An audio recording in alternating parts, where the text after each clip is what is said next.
are all my streams like this recently? I don't know. Ooh. Weird. Wonder what that's about. Anyways.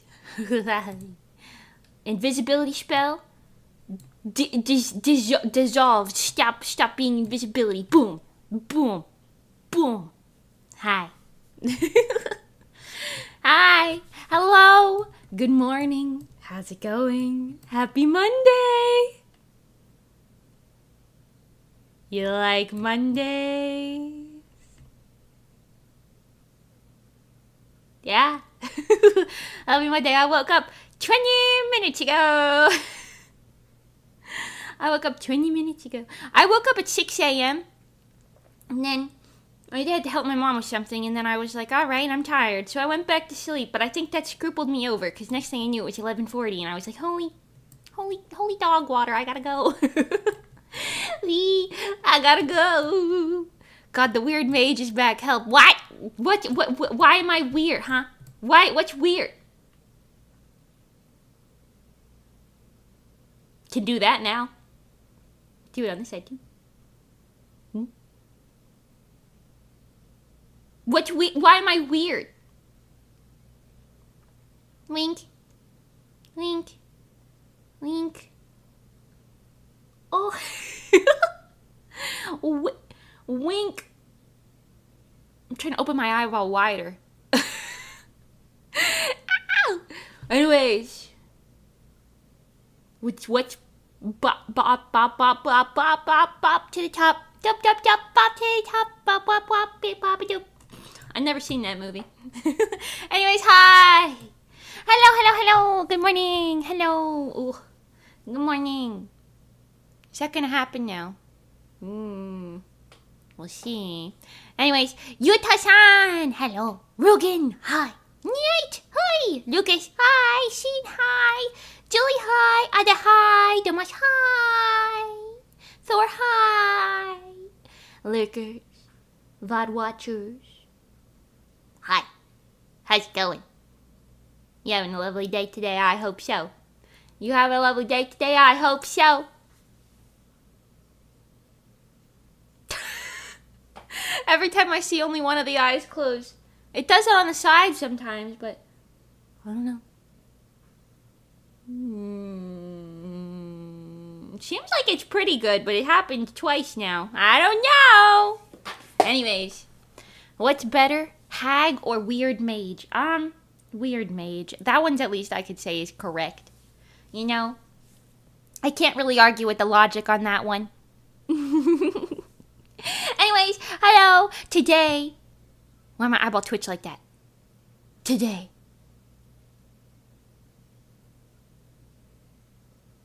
Weird. We're gonna be doing something new and different. I thought about doing this for a little while, but we're gonna actually do it today. We're gonna be writing something. Hold on.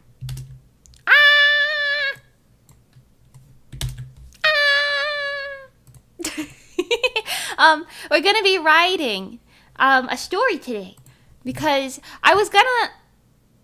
Why am my eyeball doing that? Why my eyeball? Oh.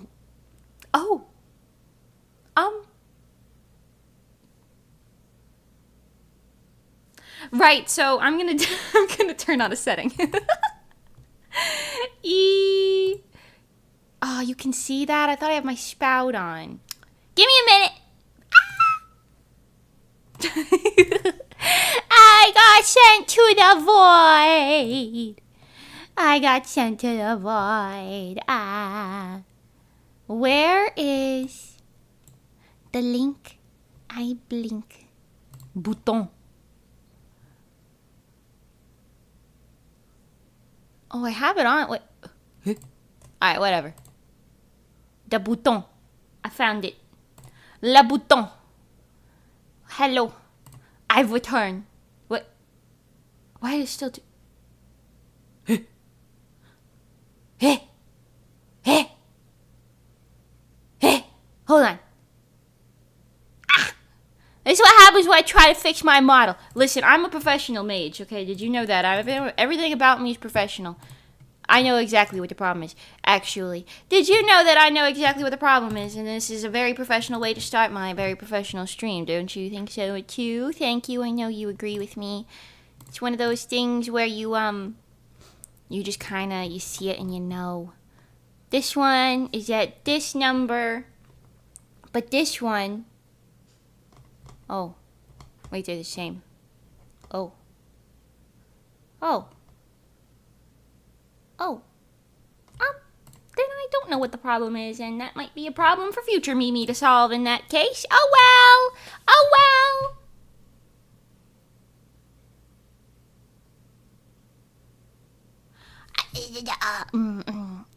See that? What's happening right now, right there? That's that's not supposed to. Right, we're gonna swap to an older version. Right. 3.5.1. 3.5.2 has some problems, it would seem. That's okay. Don't worry about it. Don't worry about it, sweetheart. Don't worry about it. Alright. There's no issues. There has never been an issue. Boom. Look, you wouldn't even know the difference. Anyways, hi. It's twitching from all the stress. I'm not stressed. Me? No. What? No. What? Anyways, hi everybody. That was a really weird intro to the stream, don't you think? Yep, me too. Anyways, how you doing today? Guys, she's mad. Ooh, you're beautiful. I want to draw you. Thanks. I would love if you did. I have, if you hashtag it to Mage Mimi on social media, I will see it. Maybe I'll repost it or something if it's like Twitter.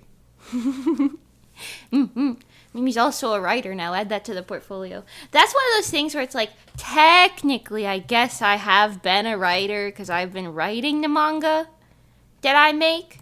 But it feels weird to be like, I'm a writer, because I don't feel like a writer. You know, I don't particularly feel like a writer. You know? Hi, Kentucky, welcome. And Daniel, welcome. And Kemma, hi. And Siobhan, hi, how you doing? And, did I saw another one? ISD, hi. And Hebber Jebber, hi. Yes. Me mangaka, I know, yes. So basically, I thought this would be fun to do as like a group activity, okay? I thought this would be fun. It was like a group activity. I only hear half of what Mimi says because of a weak internet connection. It sounds funny. Oh no. Here, I'll start speaking in half frames just for you.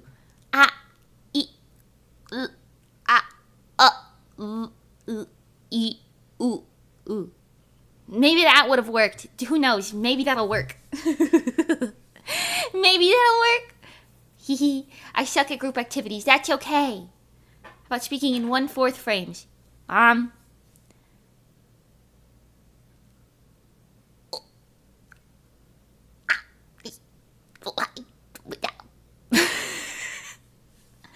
not really sure what that one was supposed to say. The internet connection over here was pretty bad too.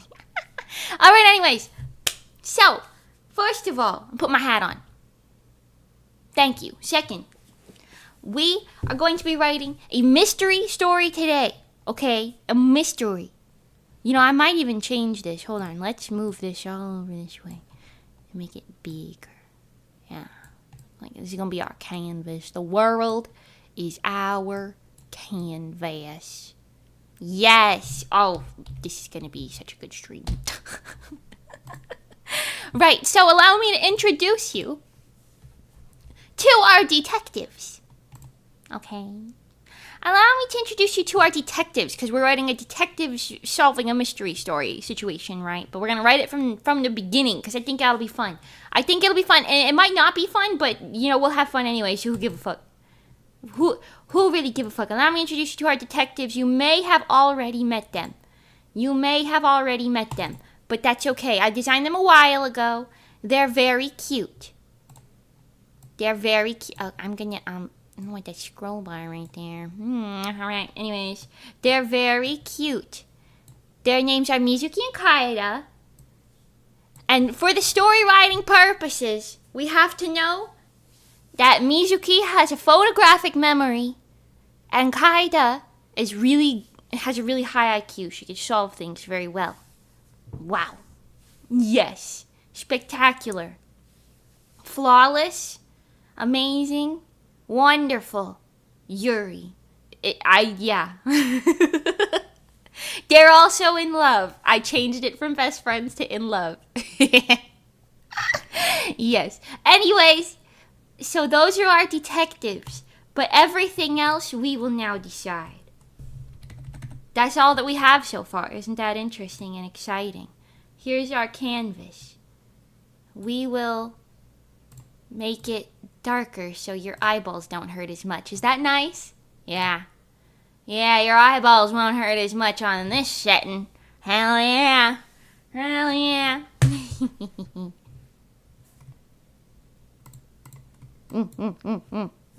You might want to change straightforward to Yuri forward.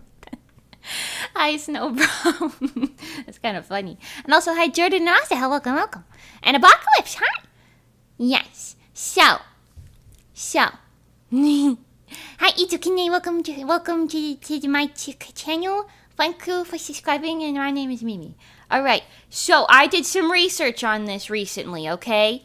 In order to have a good mystery. This is like a teacher's lecture, okay? Everyone pretend you're in school right now. In order to have a mystery that's good, you gotta know what the we're gonna assume it's a crime. So like, what's the crime? I could type this. I do have a text in this, but we're gonna use handwriting because handwriting is fun. Also, my handwriting has always just been 45,000 different handwritings. But no matter what, when I write on my tablet, it's worse. So, oh well, we're gonna deal with it, okay? Hi, and bye, Underman. Thanks for popping in. Okay, so we need to know what the crime is, right? We need to know where the crime is. We need to know who the victim is. I don't know if any of this is in particular order, right? And then we need to know who the criminal is. There's probably a better way to word that, but whatever. And then, handwriting, isn't that what cavemen did? No, they carved in rocks and sticks and things. Needed pictures. That's kind of what this is, minus the rocks and sticks and things. I won't lie to you. We're going to be doing a lot of gadoodling today, because that's just how I do things. This is why my notes are not Google Doc notes. This is Paint Tool Sign notes. Anyway, right, okay. And then, we need to know what clues they left behind, why they don't want to get caught, or actually, I guess their motive, and then why they don't want to get caught. Their motive for doing the crime in the first place, and then why hide it, I guess. Like, what do they gain from it not being found out? Right. Some of these things might be answering each other, but we're going to come up with all of it together, so it's okay. It's daijobu. And then, we need the thing that we already know. Who solves it? Oh, I'm missing one. Sorry. Who solves it? But hold on. Scooch that down. We need to know other suspects who didn't do it, but they're being suspected anyway. Right. And we already know who solves it is the pretty girls. The pretty girls. We're gonna copy paste this. It's pretty big, isn't it? That's pretty big, isn't it? Yeah. That's okay. We already know who solves it. Boom. Pretty ladies. Yeah. Okay.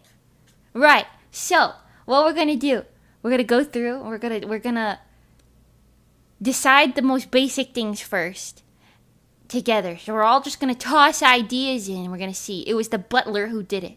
That's pretty good. What is the crime first? Do we want to write a murder mystery? Do we want to write a theft? Do we want to write money laundering? Do we want to write a serial killer? That's an option. A comedy? That's not really the same thing. You need one or two red herrings. Yeah. Yes. We can scribble other notes on as we go for surezies. This'll definitely look like the ramblings of a madman when we're through. Murder mystery with a GL subplot. See, I'm liking that. Right? Taxi evasion. I've never ridden in a taxi in my life. Neuro killed evil, enough said. No! They have to get along. No, they're sisters. Wait till you see Chinatown Blues MV. They're sisters! Anyways, yes. A good way to think about the motive is to think what the criminal wanted and why they couldn't have it other than doing their crime. That is a good way to think about it. Okay, whatever we do, we add the GL subplot. Noted, right? Okay. Good luck subplot. No, I'm just kidding. Girls love subplot. Sure. We'll write that here. Boom. That's kind of not really the best font to use here. Let's pick a different one. I can't really see that. I'm kind of blind. Lemon milk medium. Every VTuber's favorite.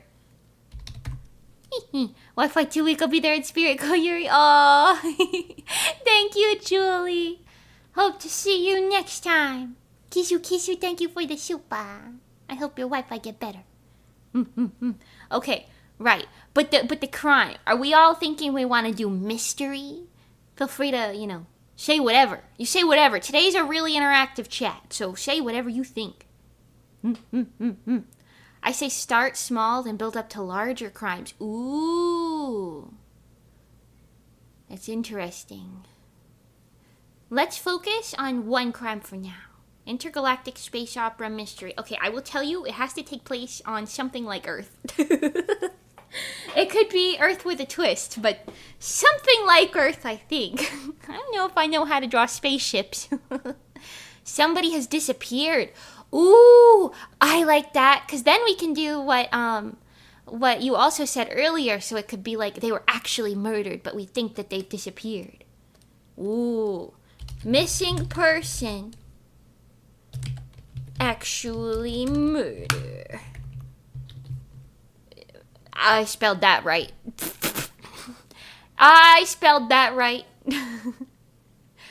Perfect. We're gonna put this up here because it's a generalized note. Earth is so vanilla. I should know. I live there. No, I feel that. I do.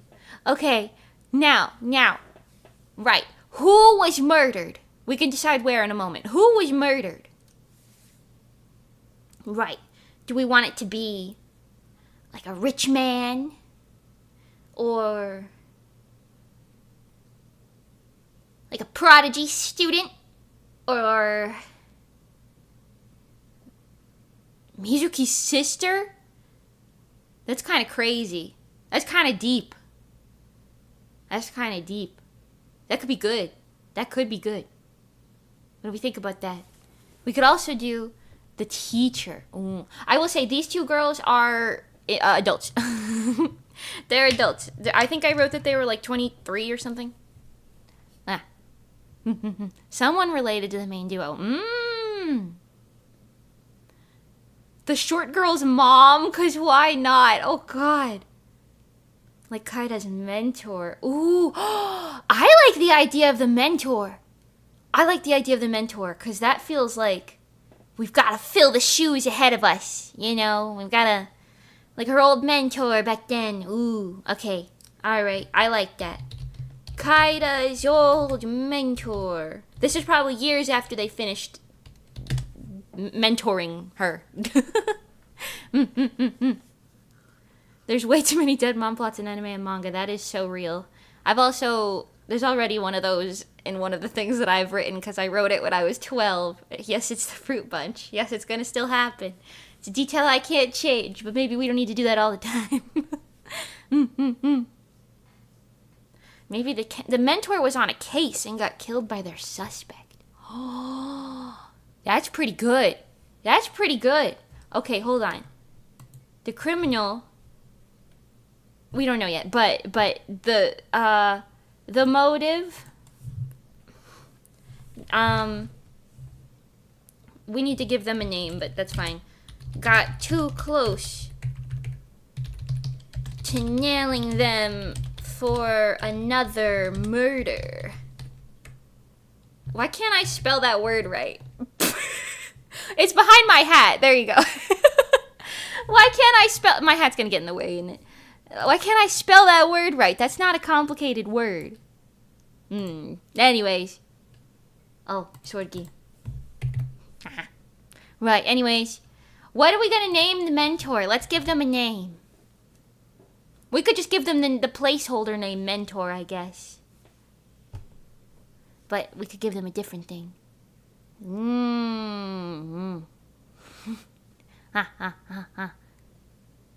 That's pretty good. That's pretty good. Sensei Boo-hoo. Sensei Boo-hoo.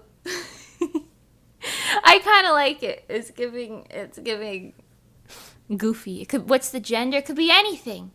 Could be anything. I think like an old man. That's what I was envisioning. A real old man. Maybe like her grandpa or something. Like a grandpa type figure. We should name Old Man McGucket.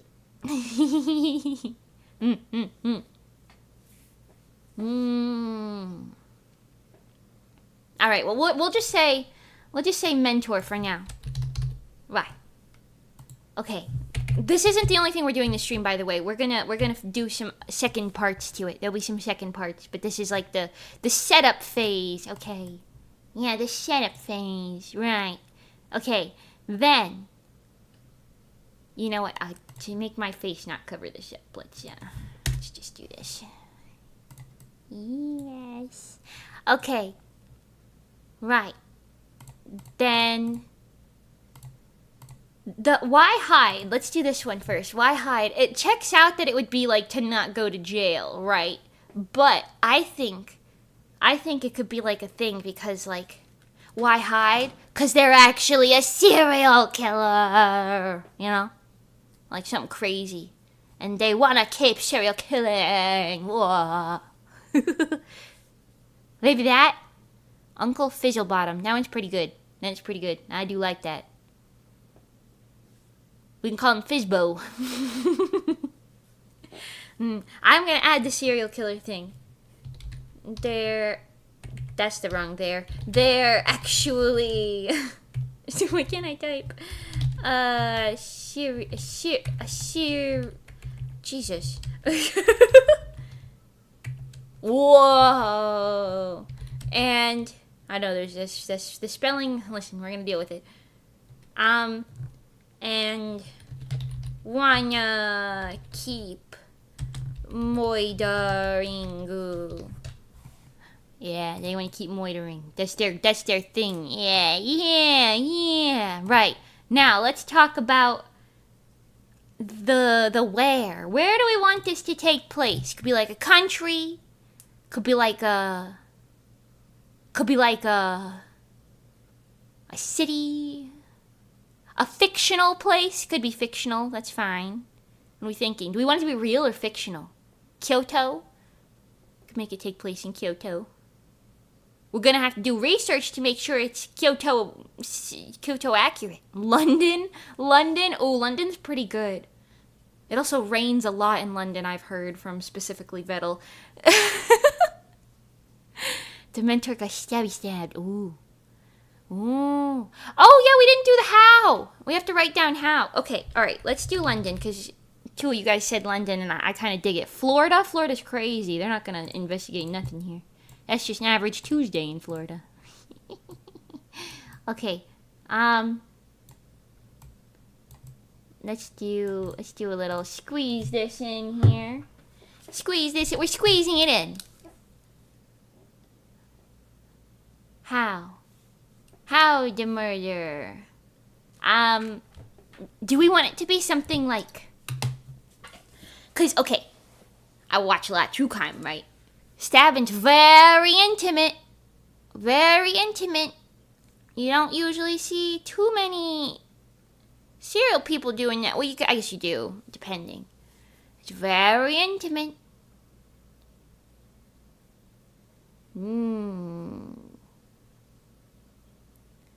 Donlin, which is just fantasy London. Ah. London, but not but only kinda. London, but only kinda. We can call it Downdon. Downdon. Or Nodno. Backwards. Keep the accurate London experience while making it fantasy. Yeah. Fantasy. Yes. Oh my god, hi Mimi. Hi Lord Penguin. Thank you for the 2 months. Let's go. Let's fucking go. Let's go. Pardon me. I'll calm down now.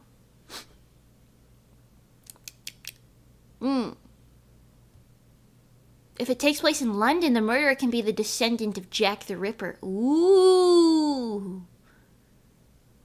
I'm hesitant because that was a real person, but like there were like real like victims in that, but he is kind of infamous, so perhaps.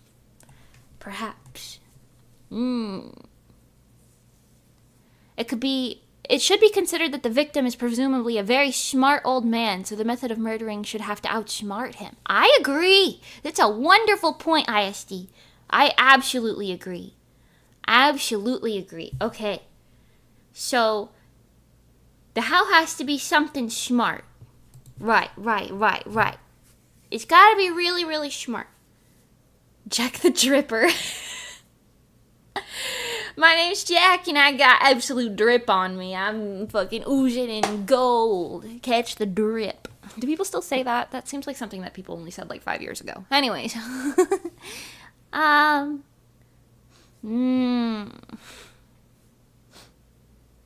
It's gotta be smart. So let's see. What are some things that could be very smart?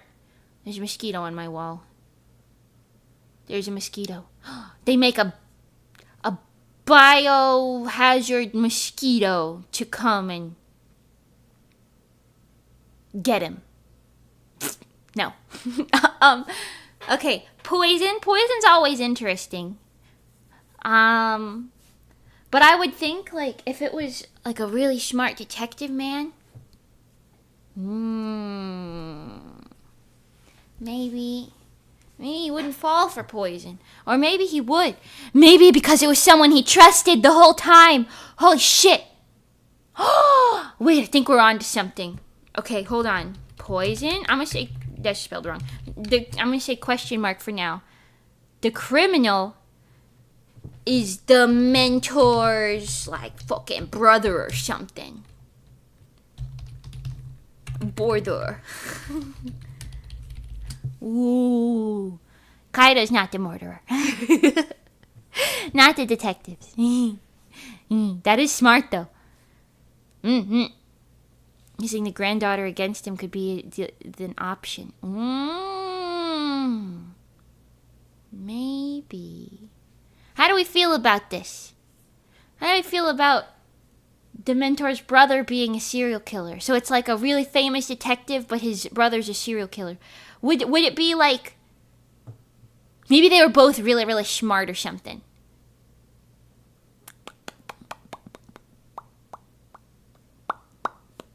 How do we feel about this being the conclusion? Ex-lover? Maybe ex-lover. Like the mentor's wife. That could be kind of crazy. Yeah. You know what? I think I like that more than brother. Wife. Because does IQ run in the family? I don't know. Do we need to Google that? Hold on. Because if it does, that could make sense. Although, we haven't really decided if Kaida is related to her mentor or not, but that's fine. Does IQ run in the family? Yes, it's largely hereditary.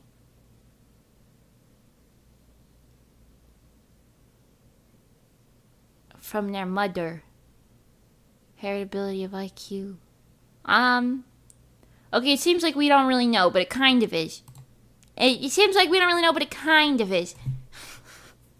Mage spotted. Hello. Maybe the brain of the serial killer placed in a donor body. Can you donate a brain? Does that work? Do they know how to do that? I could do that with other organs, but I feel like that one might be a bit much, no? Is that possible? Is that possible? Is that... possible? Possible? Get it? Because cat... Is that possible? Get it? Wow, I'm so funny. Anyways.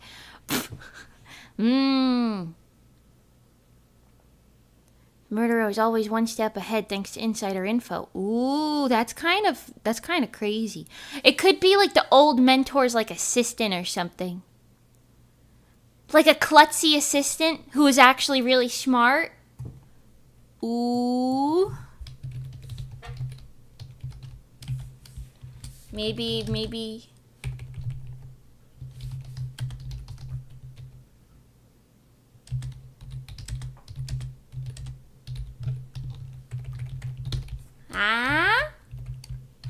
What do we think about that? The mentor's assistant.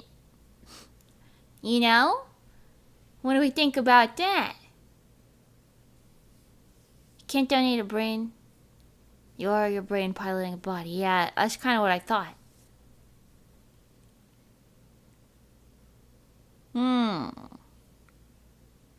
The wife being the killer makes the mentor seem kind of like a chump to not figure it out. That's kind of true. That's kind of true.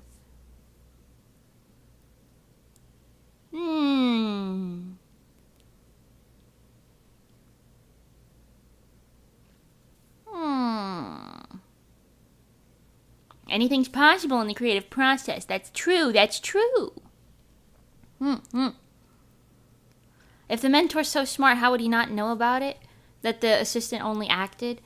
Maybe she's smarter. You know? Because we gotta outsmart the smart man. So what if it was like a long con or something? Like say, right, here. Let's say for a moment that we have, let me hide these for a second. All right, let's say for a moment we have old man, very smart detective man. Very smart detective man in a very smart detective man hat. And he's very smart. Yes. Smartness is absolutely oozing off of this man. He needs more wrinkles. Yes. He's wearing a monocle. Do people wear monocles? I don't know. Right, whatever. Anyways, very smart detective man in like a coat, like a trench coat. Like a very stereotypical trench coat. But he's old and kind of frail. Because the top of his game was 20 years ago, you know? The top of his game was 20 years ago. That's probably got something to do with it, right? It's probably got something to do with it. You could wear a monocle and a single contact lens. Oh my god, you could. Like if you're just going for the vibes. That's kind of good, actually. I like that. That's what he's doing. He's wearing a monocle and a single contact lens. To really serve that he's very cool and smart looking. Right. I don't know what trench coats look like. This is fine. Okay, we're dealing with this, okay? We're dealing with it. We're dealing with it. Right, we don't need to draw his feet. This is fine. You've got old man.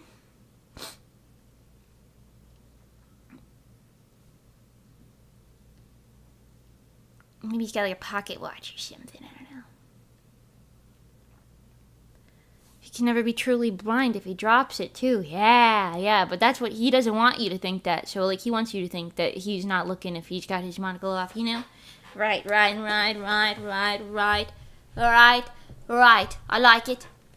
The mentor's really good at finding clues. They're very smart in general, but is really bad at reading people. Yeah, I think it's okay to write flaws like that. Anyway, so we've got the mentor, right? But then he's got like a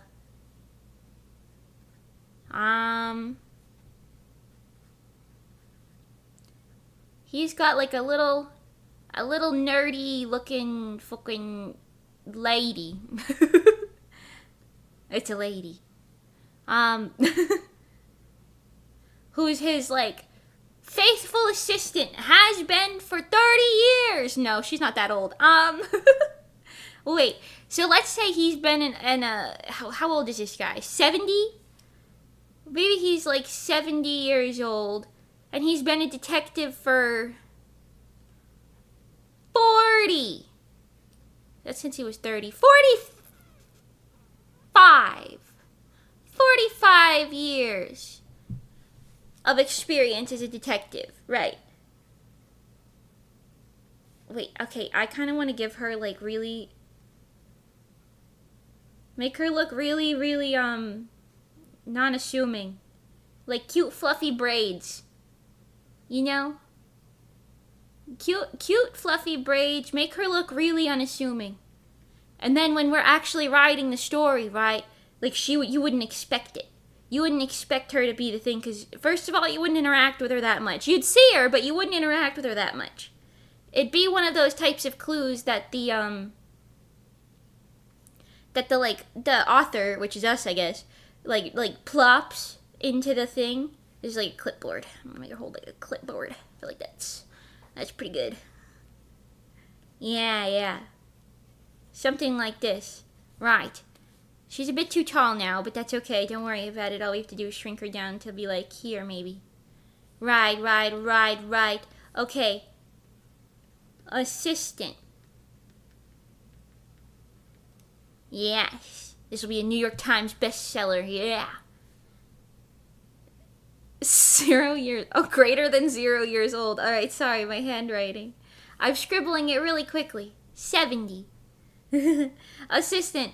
If he's been a detective for 45 years, let's say they could have like a backstory where he's like in his prime, 15 years into his career or something. No, because that makes her still like, I don't know. This is tall old lady erasure. Well, okay, I don't want to make her that old, because if she's that old, then how's she gonna kill? I mean, we gotta figure out her motive. I don't know. But if she's so clumsy, why would he take her in?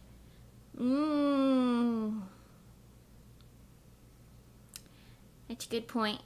Well, she's not solving any mysteries. He just needed an assistant. You know? Maybe. If she's too young, it'd be creepy. No, I'm thinking of making her like 35 or 40. I feel like that's fine. Like, she could be 40 years old, maybe. But, like, I think, okay, if she's, like, 40 years old, at time of current story, right?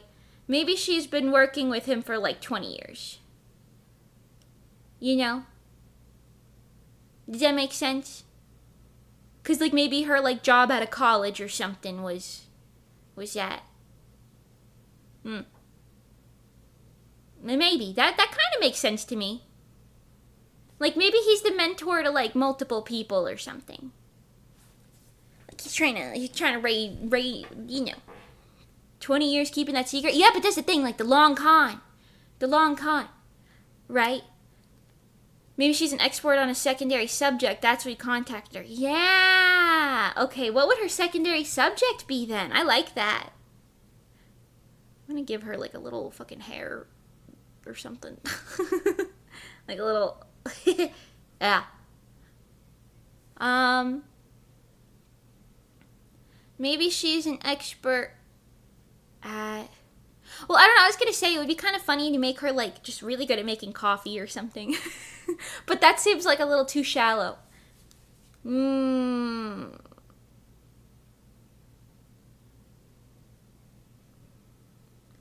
He captured her dad when she was like 12, and now she wants revenge. Oh, like her dad was a murderer? Poison, since that's the murder motive? Yeah? Wait. No, I think you're onto something with that. It could be like...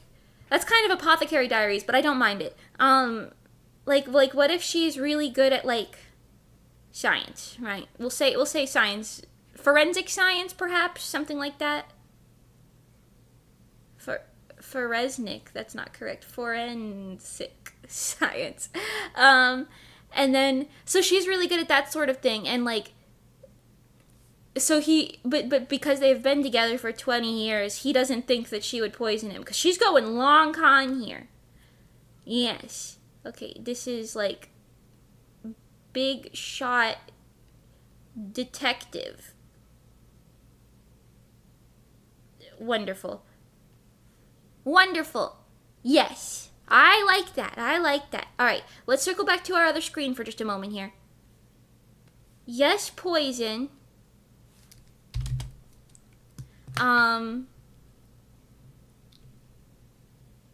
Poison after a long con for insider info. Let's say that. Insider info, yes. Okay. Okay, and then she is secretly the... Okay, wait, yeah. They're actually secret... A serial killer. We'll say... Oh.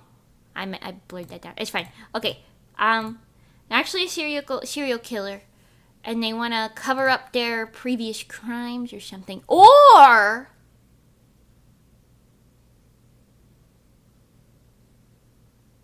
Okay, hold on, let's see. Not only a reasonable way to have an assistant, but also a way to cover the tracks. Yeah. Biology expert, so she used up to make poison and contacted her to have an opinion on the subject. Maybe.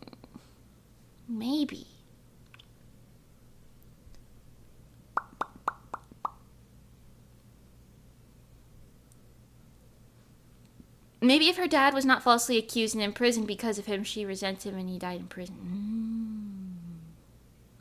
That's interesting. I was going to say, I feel like maybe not falsely accused because, okay, here, unless we want to change this bit, but we have her being like a serial killer right now. Serial killers don't usually have motives for other people. It's usually for themselves, typically, you know? So, like, maybe...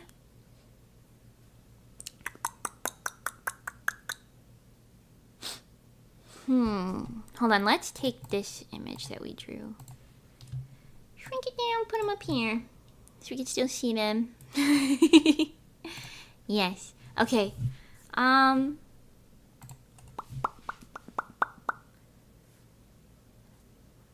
Okay, so why is she serial poisoning people, I suppose, is what we should be asking ourselves. Why is she doing that? Does she just want to test poisons on people? And then she wants to just do it that way? Is that what we're going for? Or do we want to take it as like a...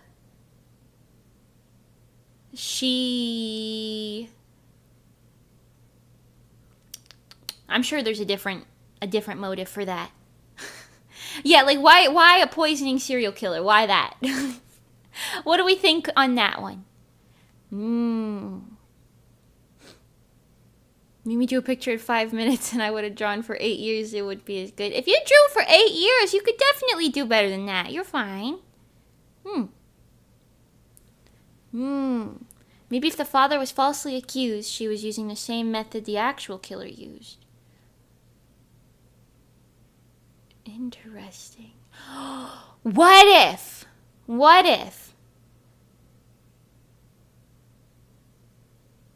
I feel like this would draw a lot of suspicion to her later, though. But I was gonna say, what if, hi, Crypto. I'm gonna solve the mystery of why Dad hasn't come back with the milk.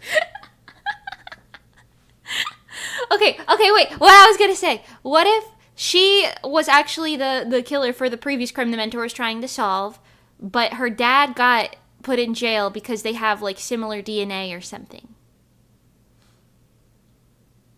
But I feel like that puts way too many eyeballs on her. Like, I feel like it shouldn't be somebody related to her. You know? Like, maybe, like, a friend from school or, like, somebody she had, like, a crush on or something. I don't know. But I feel like that's a little...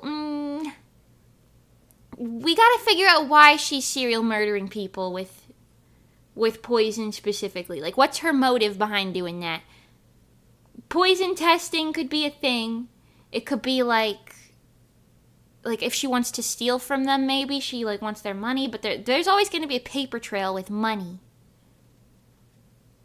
Maybe she's collecting chaos emeralds and they all have them.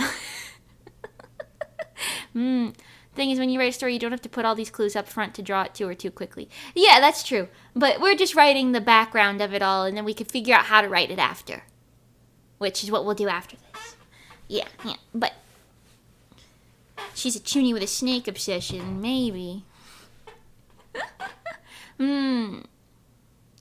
She's poisoned all the other people the mentor's caught because they hurt him? Oh. Like, maybe she really cared. But then why'd she kill him? Yandere.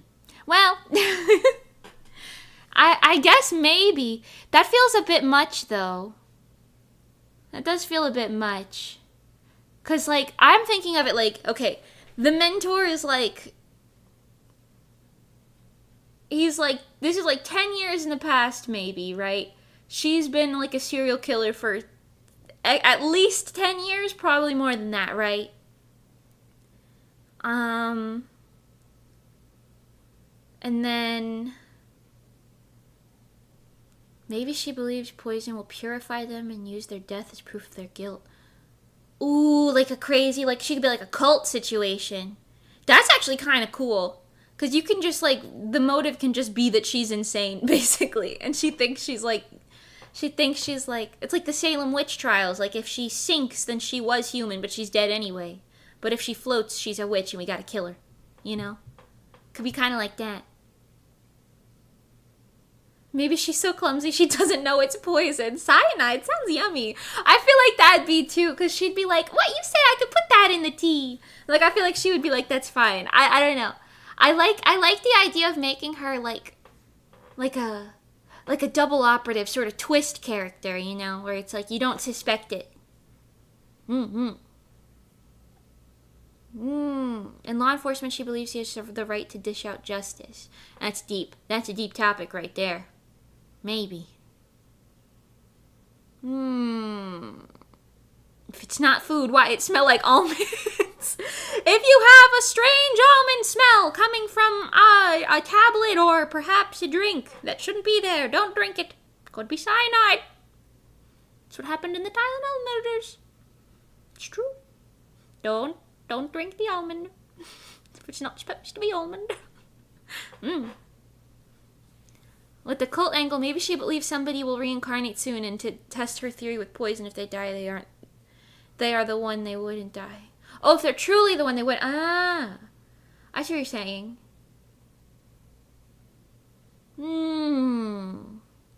I think that's a good baseline, but I think we need to alter it to make it a little bit less outlandish. Because it's getting a little bit out there. I think maybe... Let's see... What's her victim type? Does that have anything to do? I mean, it does obviously have something to do with it, but would that maybe alter what her thing is? I got it out of my system. I'll be serious now. Understandable. Let's go, Crypto. I think, okay, her victim type, maybe she doesn't have a victim type. Maybe. Because the way I was looking at this earlier was like, he's looking into like one murder, right? Because I said secretly a serial killer, right? So he's looking into like one murder, and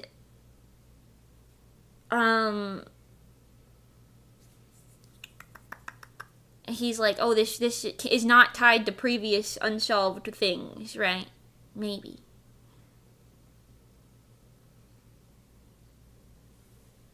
The tie could be like, maybe she hates other people in the forensic science. What if she was bullied in forensic science college and she is killing people close to all of her previous classmates so that she can frame her previous classmates for their murders? That's a little outlandish. I think that would lead to her quite quickly. She's protecting another secret and kill people who get too close to it. Yeah, that was kind of what we're going for. Interesting. That one's not bad. That one's not bad. It at least has like a motive that you could kind of wrap your head around a little bit. Cause like, I feel like she needs a motive, right? And I feel like it's not going to be money. It needs to be like something more emotional than that. Usually serial killers have a type unless they're victims of opportunity, but you could argue maybe she's smart enough to not to be so obvious. Yeah, see, that's kind of what I'm going for. Like, I'm thinking like she's actually like insanely smart, but she's like so smart that she just puts on like a clumsy front to like everyone all the time. You know?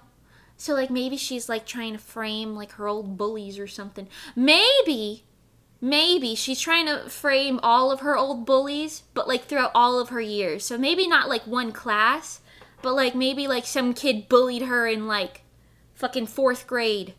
And that was one of the people that she ended up framing for murder. Somehow. Although if they would all be like murders by poisoning, you could argue that she uses different poisons, because I feel like the police would probably not, I mean, I guess it depends, but they probably wouldn't be like, oh, this is all the same person. They're using different poisons. Because usually if it's like, oh, they used the same poison for all of the murders, like then it's like, okay, we probably have a serial killer here, you know what I mean? Then why would she get a job with the detective? To like help frame them, I guess? You know?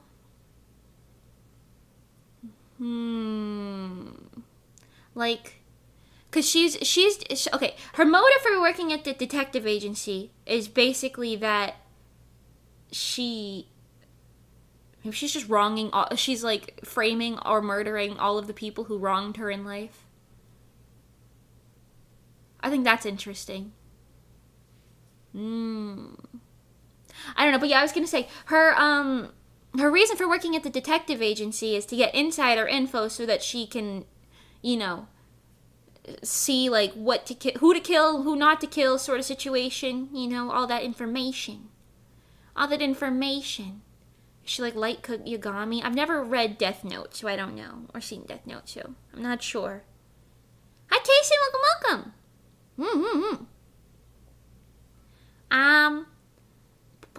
Do you want to make her empathetic or simply giving a reasoning that makes sense?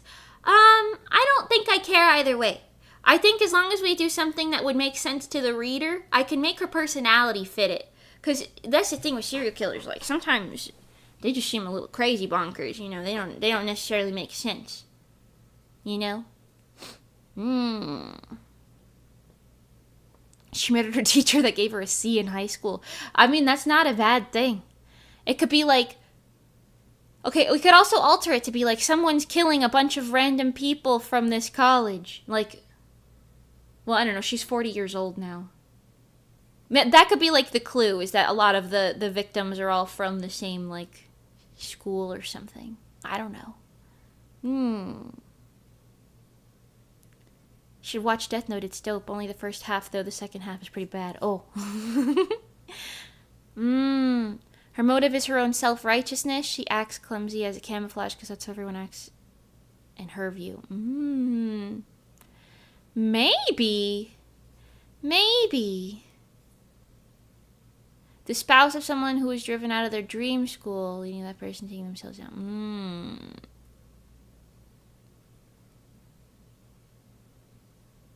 if you want to lean towards the female versus male angle, all the guys who are like abusive towards women, not necessarily violent, but just abusing their position or such. Oh, that's actually a pretty good one. That's a pretty good one. Like, maybe while they're, like, solving other murders and stuff, she, like, or just in her daily life or whatever, she observes, like, men being, like, what is it called? Sexist. Men being sexist. And then she's like, right, you're on my list now, buddy. Hold up, let him cook. That's actually pretty good. Because then, if the victim type is just men in general, that's not bad. That's not bad. That could make sense. Because then she technically has the victim type that you would see in a normal serial killer case, but it's like, it's nothing like too specific. I like that. All right, let's do that. So,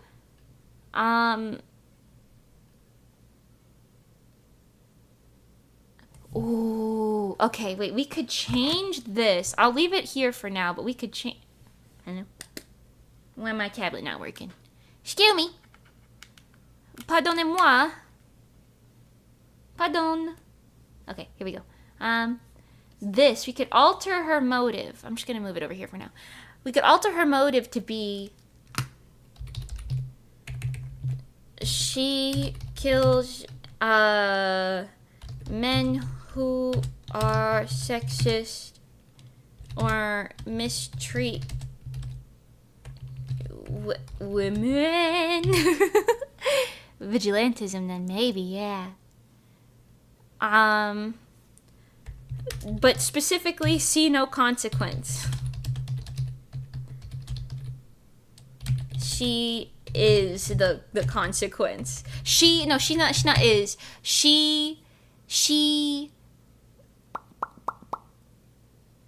what's it called? Dishes out the consequence. She dishes out the consequence. I kind of like that. Now, what I was gonna say, she could have killed the mentor for this reason, right? Got too close to nailing her for a different murder, right? Like, he suspected her, so she killed him. We could keep that. This we could keep. But maybe the mentor, like, mistreated her or something. Like, maybe he was, like, I don't know, but he has two, or at least one, like, lesbian female, like, other detective that he's mentoring, so maybe not. Yeah, maybe got too close to, like, nailing her, and she's like, well, I have to keep doing this. They won't see justice otherwise. It could be like that. Yeah, I like that. Alright, let's leave this little note over here for the actual mentor murder, right? Plop that behind my fat head. I'm sure that's fine. Stella Fives, by the way, hi! Sorry, we were on a train of thought there. Yeah. Mimi, did you get a new model? Yeah, in January. Got a new model. I made it. Nice. From occupation, personality, habits, and tendencies being sort of criteria. Yeah, something like that, for sure. Maybe the clumsy angle is a way to test that. Like, do they take her seriously or do they mock her for clumsiness? Oh, that's actually pretty good. I like that. Yeah. Maybe she's reporting them first to the police and act if nothing is done. Maybe. But I feel like if she were to just, I don't know about that one, because if it was, like, always her being like, this person did something, and then the police didn't do anything, and then that person later got murdered, I feel like if that happened over and over and over, I feel like it'd be really obvious that it was her.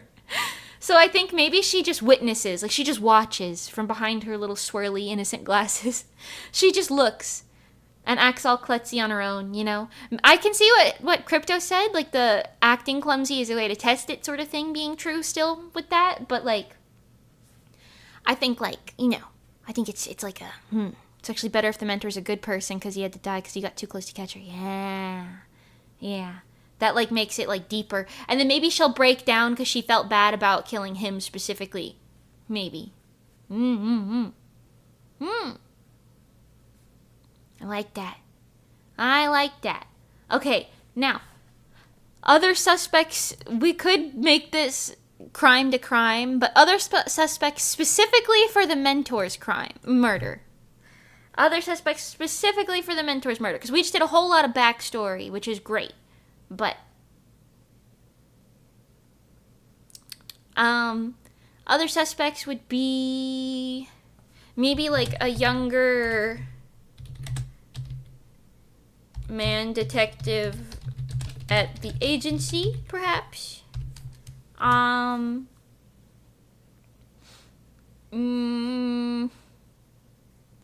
The mentor's wife. I don't know. I want to add a bunch of red herrings in there. The mentor's wife, perhaps. Unrelated, but I love swirly anime nerd glasses. Yeah, right? We gotta bring them back.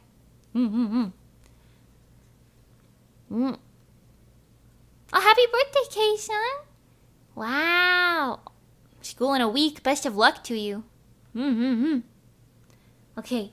A younger man at the detective agency, the mentor's wife, previous convictees.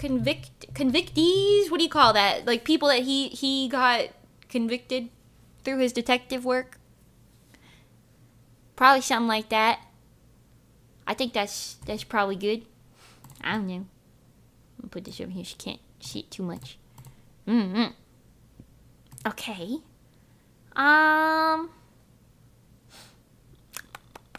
Okay, the clues.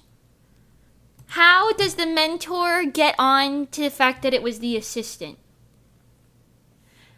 How do we want to write that? Because that's like a big thing. This is like what directly leads the girl to do it. And then, okay, so we need to write clues for two things. One, how the mentor finds out, and then two, how the detective girls find out that she did it to the mentor.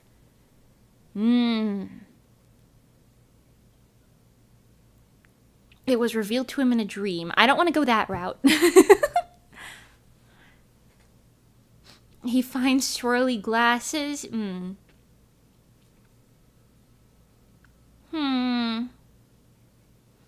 We could make it so that the mentor actually knew he was being poisoned. Because then he like decided to drink it because he didn't want to convict his like beloved assistant or something. That could be kind of deep. But that would be something that the girls find out.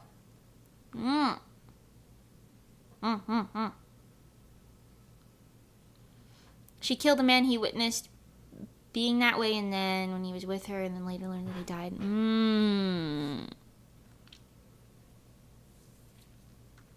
I feel like I don't want to make anything that obvious, because if it's going on for presumably 10 to 20 years, I feel like he would have noticed, like, if she did something obvious. You know what I mean?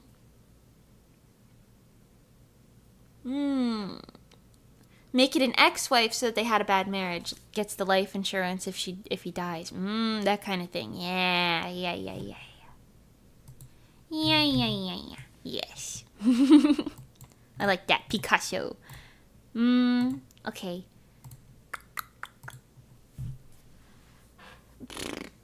How does he figure out that she did it?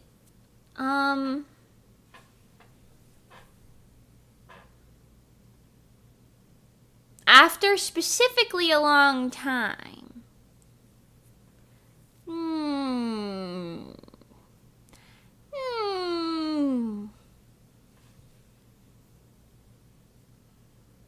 I'm thinking like she slips up could be something, or she lets the mask slip or something. I don't know. She left a note with her bad handwriting. I don't know about that. That seems a little obvious. Because we have to remember, she's also very smart, right?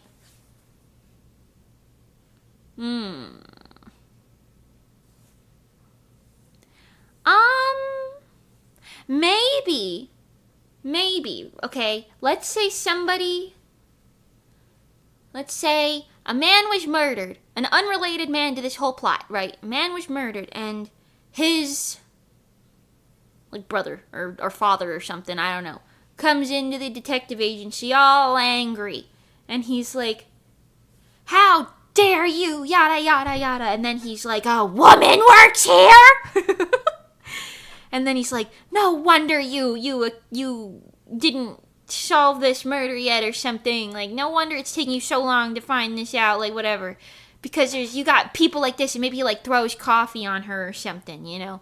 Like, maybe it was, like, a big thing like that. And then maybe the mentor sees for, like, a split second, he sees her drop her mask and, like, look up at him with, like a look.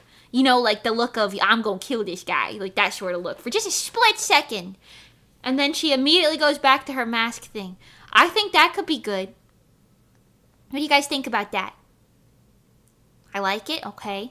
What are we thinking? I think that could be good. Because that feels like reasonable.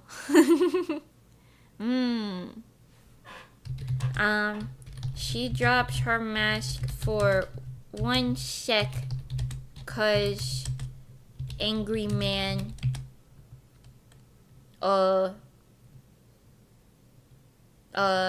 I like the coffee thing, because that feels like that would be, like, what makes her drop her, like, her guard or something, you know what I mean? Pours coffee on her for being a woman. This is a woman power-centric story. Beautiful. I'm gonna make the font size a little smaller. so we can see it. It's being a woman. Right, okay. But then, the girls find out it's her. This one is how mentor figures it out here. This is how the mentor figures it out. It's really complicated notes. Hold on. We've got a good story here, though. I've got a good one. The mentor figures it out with this. Right. And then the girls find out that it's her because something. We gotta figure that one out. Her father's poisoned by her, but had a tape recorder, which she doesn't know about, that he found. I feel like things like that are so, like, obvious, you know? Like, you find, like, physical evidence is so easy. I feel like the reason somebody chooses poison is because, I mean, assuming they know what they're doing, right? It's because the physical evidence isn't always there, and, like, the odds of people, like, the odds of, like, a coroner being like, oh, they died from natural causes is, like, potentially rather high. Like, you could be like, oh, their heart gave out or something, but maybe the poison caused that, but it could be, like, a poison that, like, leaves the system before X amount of time or something. I'm sure, like, a science person like her would probably know that, you know? And I feel like if she's, like, constantly wearing this mask sort of situation, like, you wouldn't see her dropping it, like, much at all. And that's probably why it took, like, 20 fucking years or something for the guy to see it. Maybe one of the girls supports what she's doing and helps her destroy clues, but the assistant doesn't actually know. That's why it's hard to catch her, like someone's covering for her. I don't know. I don't want to implicate the detective girls, because, like, I think this is just, like, one thing that they solve together, but, like, when I wrote the characters, I want it to be, like, they're really good detectives on their own, you know what I mean? Like, they're solving multiple murders. This is just one case that they're on, you know what I mean? Probably, like, an opening case or something, but still. You know? Listen to my chair squeak. I need a new chair. Anyways. How do the girls find out that it's her? Mind you, like I said earlier today, Mizuki, the blue one, she has a photographic memory, and then Kaida, the pink one, is just insanely fucking smart and has great inductive reasoning. Is that what that's called? Yeah. So maybe... we should use both of those skills to like showcase our primary female leads, you know? You know what I mean? Like showcase their stuff. So maybe like Mizuki sees some sort of chemical or something, and then mind you, this is when the lady's already been serial killing for like 10 or 20 years, somewhere in that range, right? So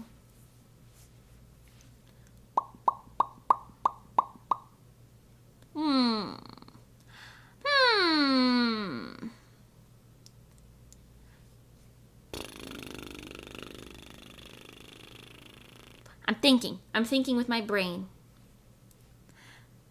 I do want to show that both of their like primary skills came into use. Definitely, I think the pink girl should be like the one who like solves it. But I think it needs to use the photographic memory as like a way to like put it together, you know? Maybe she sees a note about a rare poison side effect in the assistant's office and later uses that to figure it out. That makes sense. Maybe the assistant is like writing down notes or something about the murder of the mentor, right? And she writes like cuz she's feigning that she unrelated,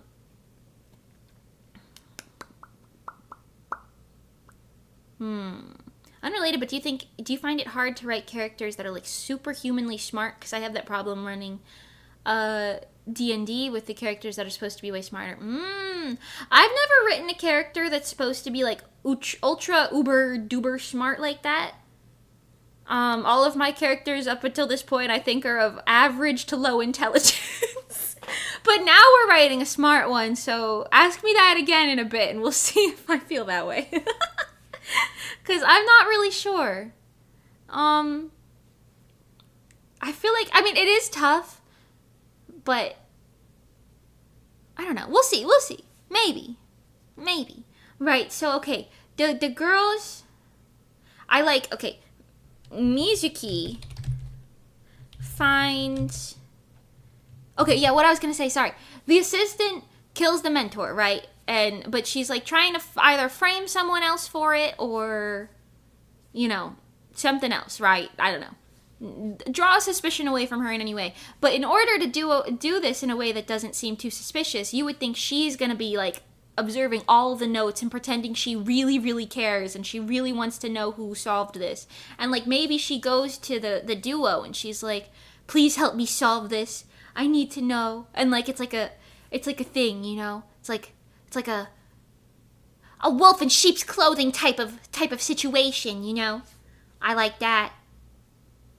Okay, so Mizuki looks through, with her permission, because this is something the assistant openly wants her to see, looks through her notes on, like, coroner stuff, and, I don't know,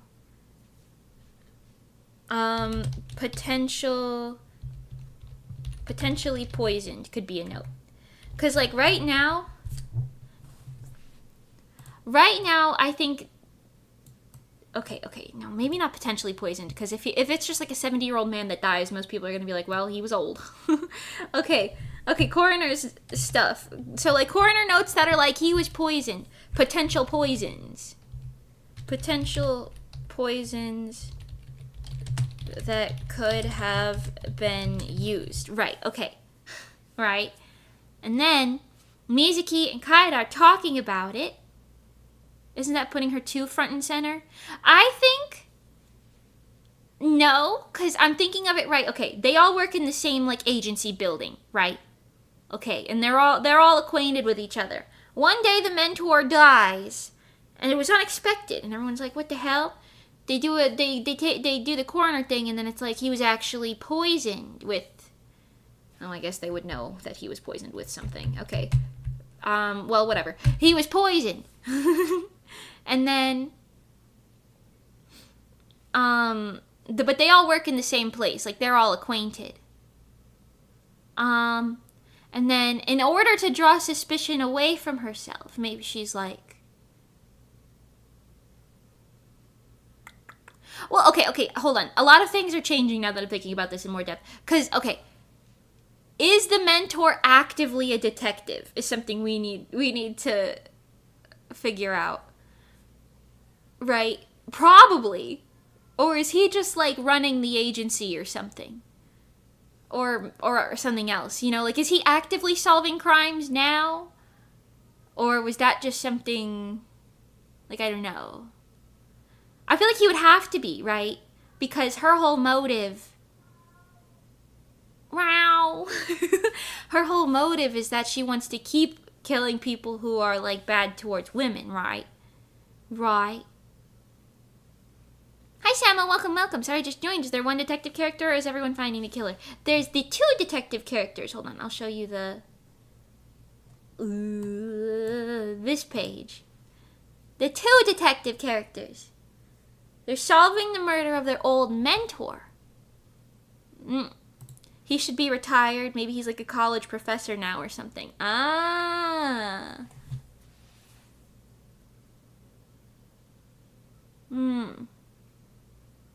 Okay, the only thing I have to say about that is the assistant's motive might not make any more sense if he's not actively a detective anymore. If he has an active assistant, I would assume he's still active. Yeah, because, like, say he, like, retired, like, 5 years ago or something. And he just, you know, still has his assistant because having an assistant is a good thing and he can pay for it, so who cares, right? Let's just say he has that. Her motive to, like, continue killing people or continue working there both dissolve. Because, like, she worked at the detective agency on purpose because she wanted insider info so that she wouldn't get caught. Or she could, like, point in the direction of other people or something, right? In theory. But also...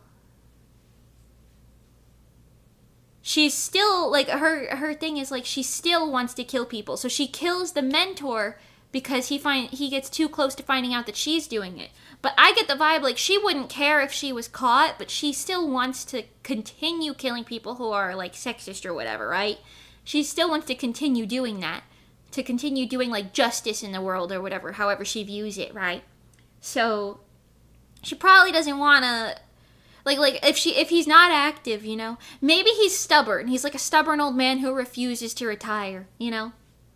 I feel like that's fine. Or maybe he like runs the agency or something. So like either way, he's still in the agency, but maybe he's like actively mentoring like new people. Maybe that could be like the situation. Like he's not actively on cases, but he still works in the agency. You know what I mean? I think that could make sense because then she could still do all that and have like a reason to still commit the crimes. That makes sense. Right, okay, so going back to the other thing that we were thinking. Imagine the mentor, her boss, gets an anti-villain, I see. Nice touch. He could be the owner without being active. It's like a PI agency. Ah, yeah. I think that's fine. Okay. But if she... Okay, so the 2 detective girls that are active now, they find out the mentor has been murdered by poison. They're trying to solve the murder, right?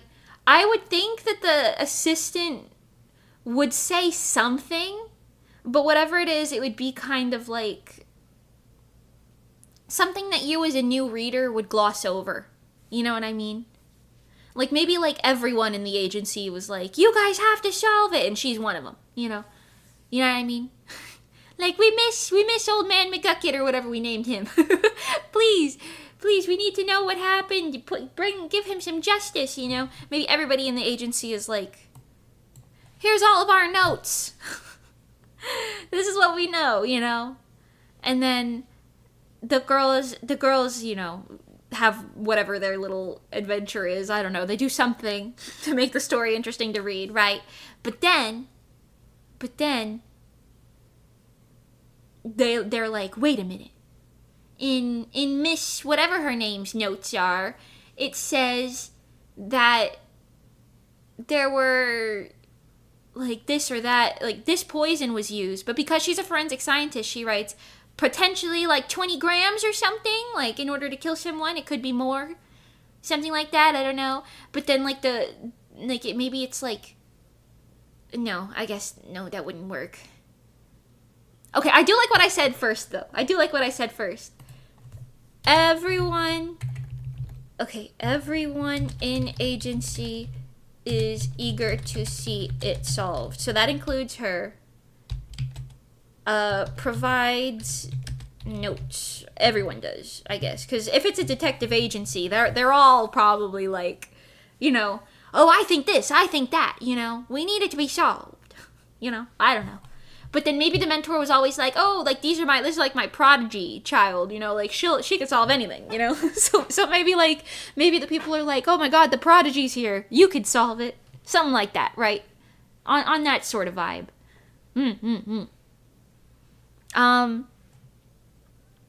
I'm not sure what the actual clue that gives her away is yet. Or like the clues, I guess, in general.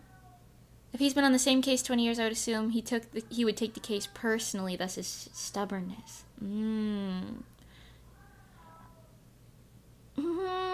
Okay, it's kind of different. Sorry if you hear the cat meowing in the background. Yes, ma'am. Okay. Writing mysteries is hard. I spent roughly 2 to 3 months writing mine. Yeah. That's okay though. We're just doing this for funsies right now, and then maybe we'll turn it into something if we really like it. But yeah, I like the gist here. We've got a good gist. Cat. Yes. I don't think he's been on the same case 20 years. I think so they're solving like many cases, right?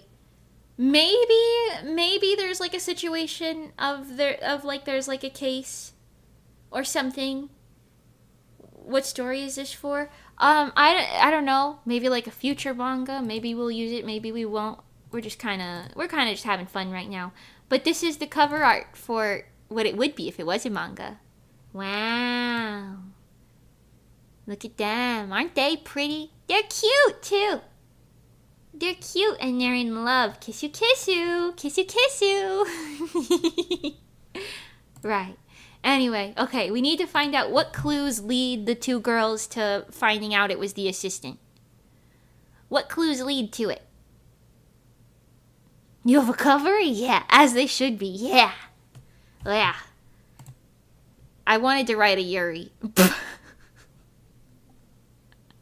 Technically, the fruit punch could be classified as that, but not entirely. Anyways, I love them. Anyways, shout out to that.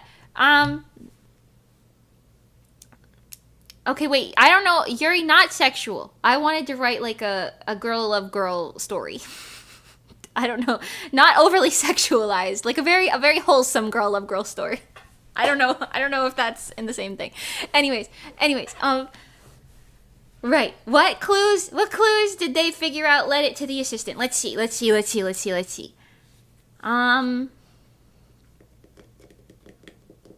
How did she poison him too? How did she poison him? Maybe like in his tea or coffee or something. Like, I don't know. Yuri, but no hand-holding, keep it PG-13. No, they'll probably do like a kiss or something. They'll probably have a little kiss in there. A little hand-holding. And like very intimate moments. But nothing like sexual, you know? Nothing like that. Yeah. I guess a very wholesome serial killer story. Well, yes. Except this is like, I'm assuming this is like the first crime that they solve, you know? The murder of the mentor, that feels very like first crime that they solve. Like in the story, they've probably solved other crimes in the past, but that like in the book that you would be reading in theory, this is the first thing that they're solving. Okay, she poisoned him in his like tea or coffee or something. I said this earlier. I like to think like maybe he knew that it was her and he knew that she was poisoning him, but he wanted to kind of cover for her. So he was like, all right, I'll drink it. What do you guys think about that? Happy hand-holding Monday. Hi, Ghost of Mint. Yeah. Hand-holding Monday. Happy... I'm trying to think of like a lovey-dovey word that starts with M. Happy... I love Monday. I love her. I love. I miss Repo. I want to play Repo again. Okay. In his tea. What do we think about him like knowingly drinking the tea with the knowing there's poison in it, knowingly drinking the poison? What do we think about that? What do we think about that concept? Also, hi Zuzu and Fox, welcome. With visual novels, it always seems like either... Oh, I see. I see what you're saying. Maybe. This would be a manga, not a visual novel, but understandable. Understandable. If I were to make it fully, anyways.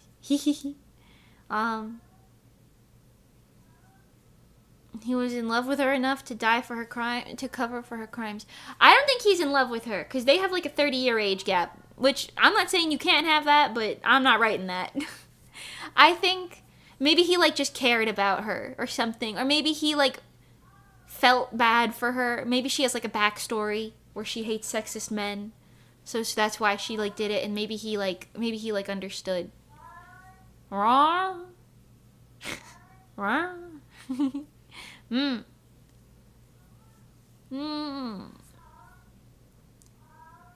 Hi, Vinny.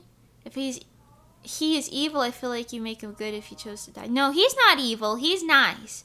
He's a mentor detective. He's a good guy. I think I like it because it's a good conclusion to both things. He's satisfied to finally have solved the crime, but he's conflicted to see her punishment, so he chooses to die. Yeah! I like that. Okay, I'm writing it. He willingly drinks it, content in solving it, doesn't, because he's like a caring guy, right? So he doesn't want to see her punished, right? Maybe, but maybe also in the same breath, he knows his students would solve it anyway. Maybe. He kind of knows it, but maybe he can't bring himself to put her behind bars like that. I don't know. Something like that, maybe. I think that's just a nice little extra detail.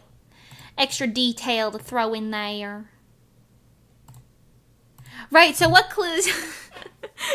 He's also 70, so like how much more do you want to live, you know? Yeah. That's kind of what I was thinking. Like he's like real old anyway. Maybe we could have like a sub thing of him like knowing that he's like, he doesn't want to retire. Like maybe, yeah, he doesn't want to retire because he'd be bored and he needs to solve this mystery, you know? Something like that, you know?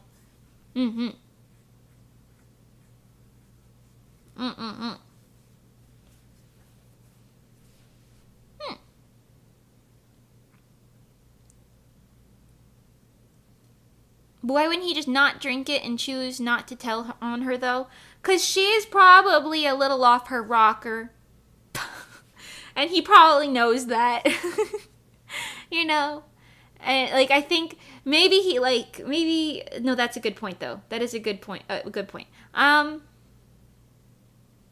Maybe we get rid of the he knows his students would solve it thing. That is a little contradictory. That makes sense. That makes sense. I see what you're saying. I see the point there. I see the vision. Yeah.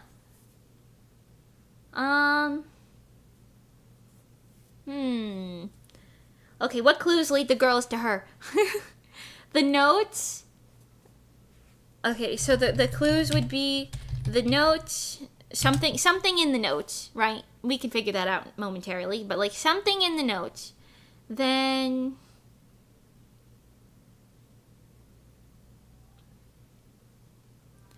I don't want to say like she makes his tea.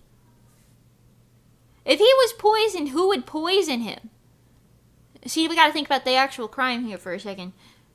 How...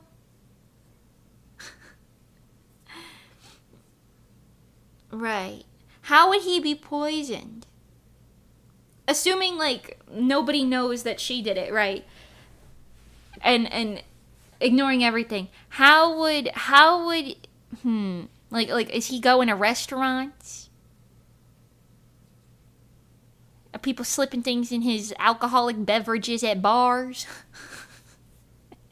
How is he, in theory, getting poisoned in a way that people wouldn't be like, it's the girl who makes his coffee? You know? How...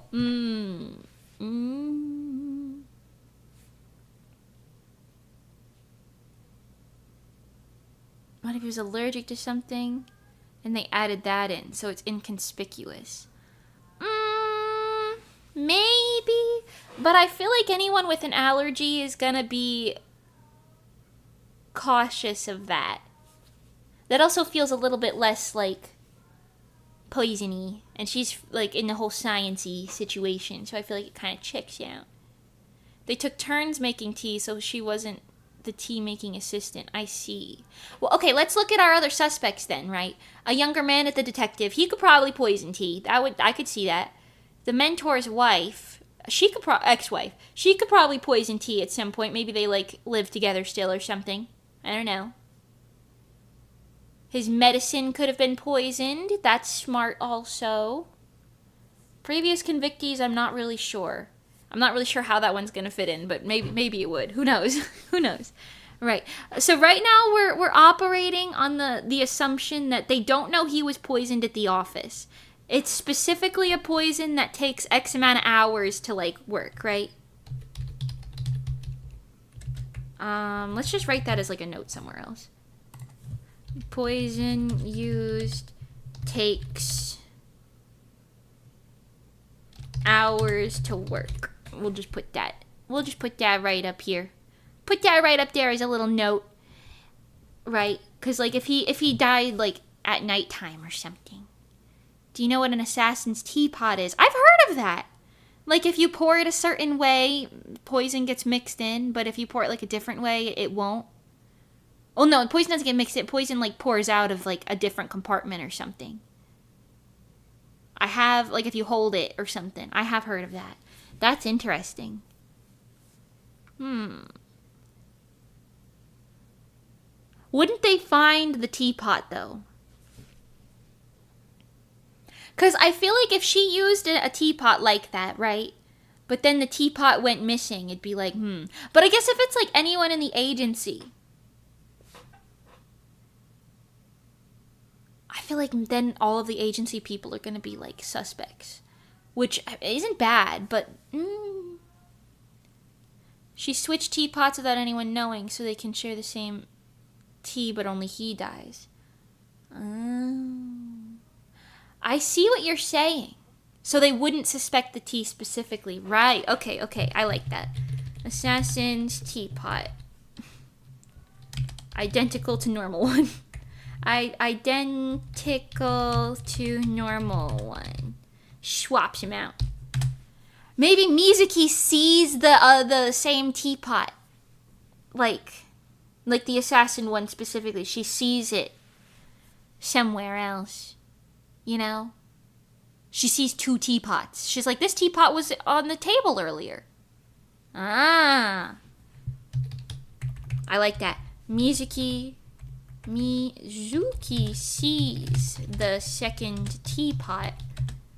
Like, there's two? Okay. I'm gonna shrink this down. We're getting, there's a lot of words on the page. Whoa. Right, okay. A lot of words on the page. Maybe like this. Yeah. Okay. I like that being like a primary clue. Like, because then you could say, like, her photographic memory comes into play because she saw the primary teapot still in the office, but then they, like, walk somewhere and they see the other one and they're like, oh, this is the teapot. But she's like, no, I was certain that it's on the table right now, you know? And then they're like, oh, and then Kaida could be like Assassin's Teapot, you know? Mm-hmm. It wouldn't be obvious from the outside, though. You'd need them to break to see the mechanism. Yeah. You need to break it to see the Yeah. Maybe that's what they end up doing to, like, prove it. Like, that's the physical evidence. Because that's the thing. You could be like, oh, we figured it out, but you still need physical evidence. Yeah. What if she just, like, attacks him in broad daylight? That seems like not what someone a serial poisoner would do. I applaud your tenacity, though. I do. Maybe she holds it and wonders why it's heavier, but nothing pours out. Maybe. Perhaps. Moralia, you can still hear her. Yeah. She's gonna get, this is not related. The kitty cat that's meowing. She's getting, spayed soon, so, she's still meowing because she hasn't been yet, but when she is, she'll probably stop doing that. Right, okay. So, I think we've got this pretty much settled now, don't we? We've got the mentor and the assistant. The mentor who's been solving the murders that, along with other murders, right? But that the assistant carried out, right? It would be fun if they break the teapot and it's the original, and then they're like, what the hell? No, that is funny. Wait, that's a good thing. Like, maybe they find the other teapot. The mosquito is on my wall again. I think it's slightly too high for me to reach it, though. Anyways, I like that, though. Like, just as like a little comedy thing. They're like, wait, this is a normal teapot. Oh shit, it's the other one. You know. Although I don't know how she would have, like, the assistant would have mixed them up, but whatever. I like that as a little thingy. Yeah. I'm gonna be looking at that mosquito for the next, like, 10 minutes. Right. Okay. What's Vettel doing on your wall? Is he a mosquito? I missed that lore. I must have missed the Vettel is a mosquito lore. I thought he was a turtle. I thought you were American. Okay.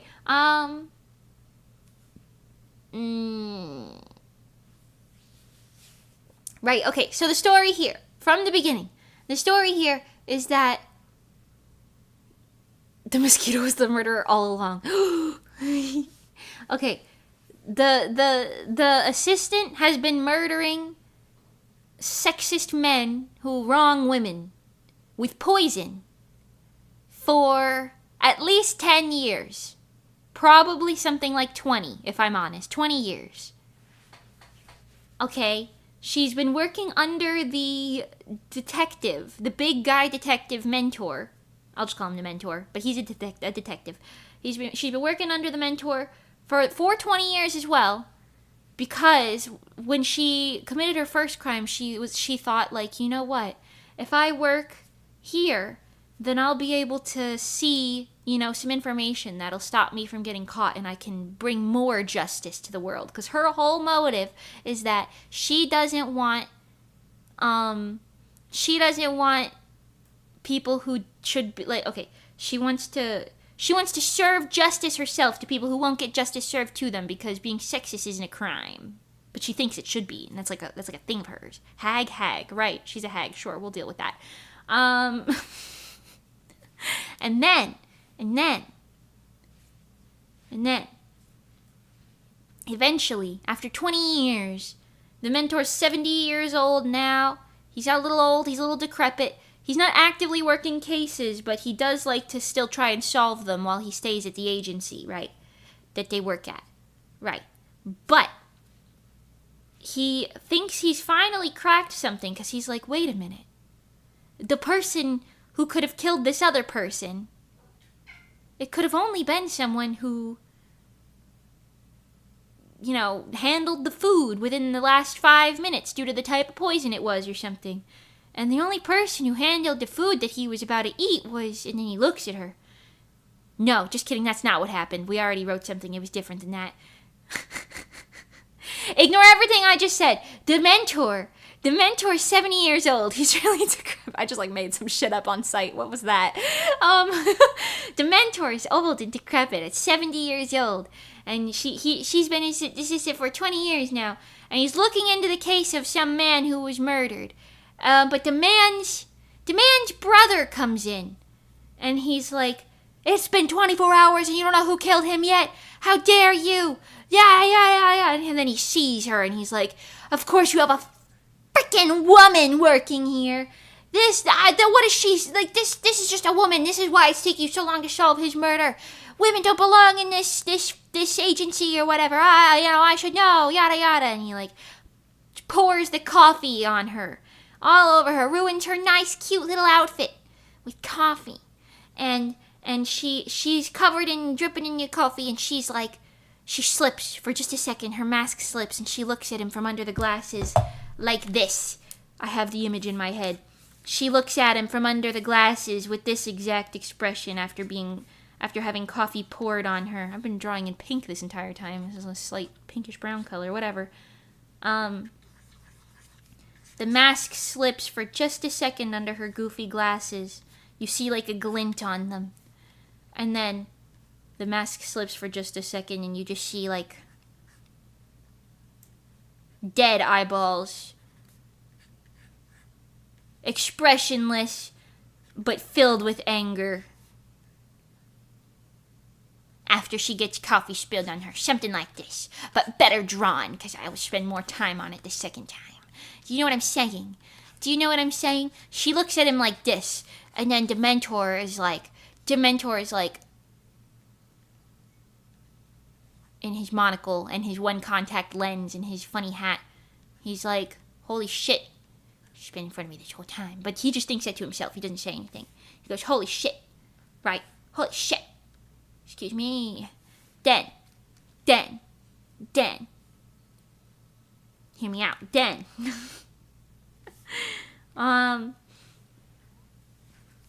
He lets her know somehow. He's like, maybe he asks her or something. He's like, it would have to be a woman. He's talking out loud, letting her know that he knows that it was her, but in a roundabout way, Yeah.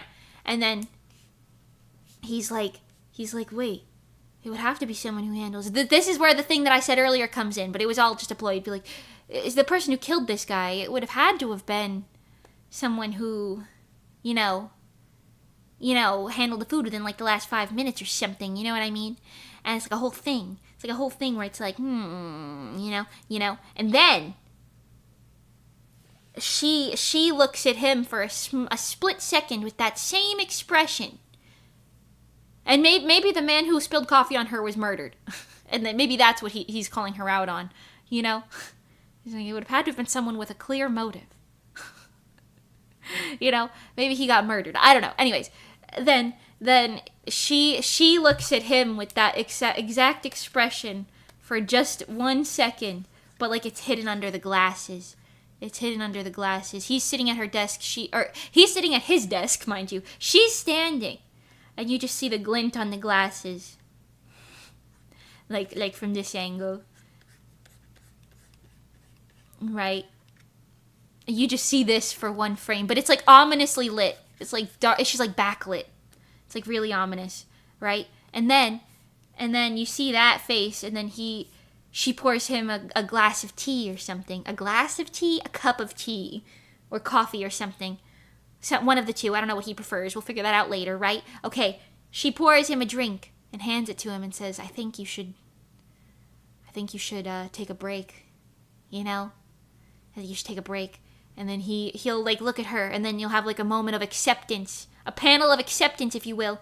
And then he'll be like, I suppose I should. And then he sips the drink, and then he goes home, and he dies that night, thus kicks off the story. And then the two girls, the lesbians, they come in the next day and then they find that he was murdered. And they're shocked that their mentor was murdered. And they're like, wait, murdered by how? And then they're all like, it's poison. One of the other detectives in the agency says, it was poison. I tell you, poison. And then the story goes, as the girls work through all the suspects, they see a bunch of things that are potentially suspicious, but maybe not, maybe red herrings. And then eventually, they're out on like a walk or something. I don't fucking know, dude. What do I know? Or in his car, the mentor's car, he takes his teapot home. And Mizuki's like, wait a minute. The teapot is in the mentor's car. Like, maybe he was going to dispose of the evidence because he knew that would be the evidence that killed him, right? And he didn't want to see her convicted, right? So maybe that's why the teapot's gone, right, yes. But then the girl is like, shit, the assistant, she's like, shit, the teapot's gone. I got to put the other one back out. So she puts the normal teapot back out, right? Or vice versa, something like that. One of them takes one of the teapots, and then it's in his car. And then the other teapot is still in the office, right? Okay, hear me out. So then, the girl with the photographic memory sees the teapot in the car, and she's like, but when we left, the teapot was on the table, where it normally is. And then, it was like a whole, like, thing. It was like a whole, like, thing. And then, she's like, wait a minute. And then they talk it out. They talk through the clues for a second, and they're like, who pours his tea? The assistant. And then they think, holy shit, it's the assistant. And then she gets arrested. And then maybe we can make it even deeper, like she drinks her own poison because she killed someone who didn't deserve to be killed, and it was the mentor, and she felt bad about it. And a twist of fate. Maybe. Or she kills sexist men in jail. I think that's also pretty sick. Either way, great legacy for her, I think. That makes for an interesting story. And then that would be the first mystery that the two lesbians solve. Wasn't he supposed to be missing? He was, but that is now actually, we could work that in. I was going to say that is now a detail we have completely ignored. Maybe he like went out into the mountains or something and died out there. They were like, what do you mean he's gone missing? And then they find his body. His body, outy. That doesn't really add anything to the story, though. So maybe we'll get rid of that. And maybe the next case that they solve will be a missing person. I guess. Crime. Murder. Boom. Yeah. No, don't kill her. Keep her around so they can consult her on future cases. That'd be dope. Oh, that is dope. Right, okay. After, let's put that as a note down here. After the assistant is arrested, she goes on to help them in future cases. I won't say she murders more people still, but help them in future cases for her big sparkly justice. Because she likes justice to be served. Yes. I like that. Damn, we cooked something good.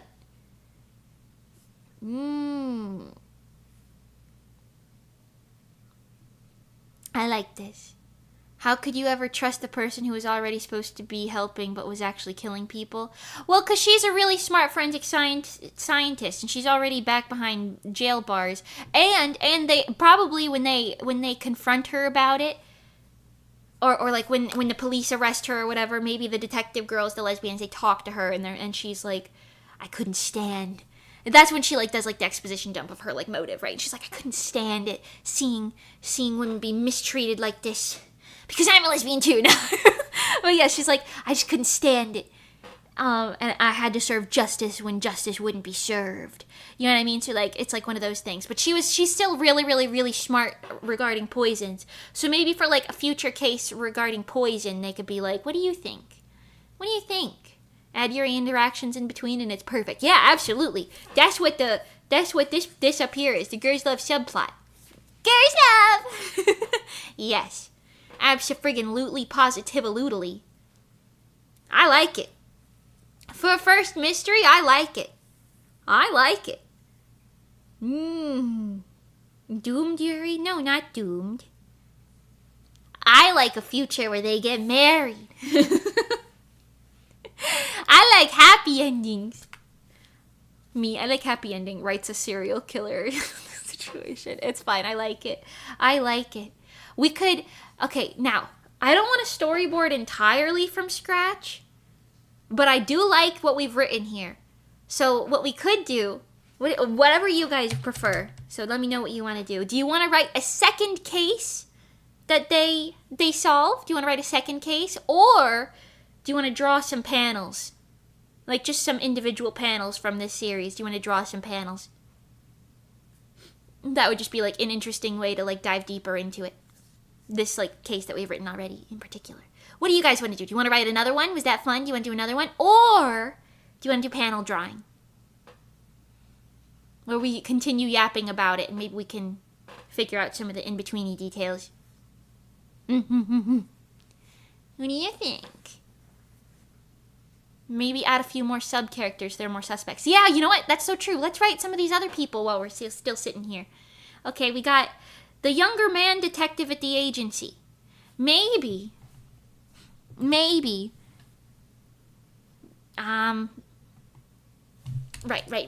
Okay, let's do... Just in this corner over here, let's write some of these other people that are suspects for the same murder of the mentor before they get it solved, right? We've got another young man at the agency who becomes a recurring character later because he didn't actually do anything wrong, but maybe he has some growth on the side.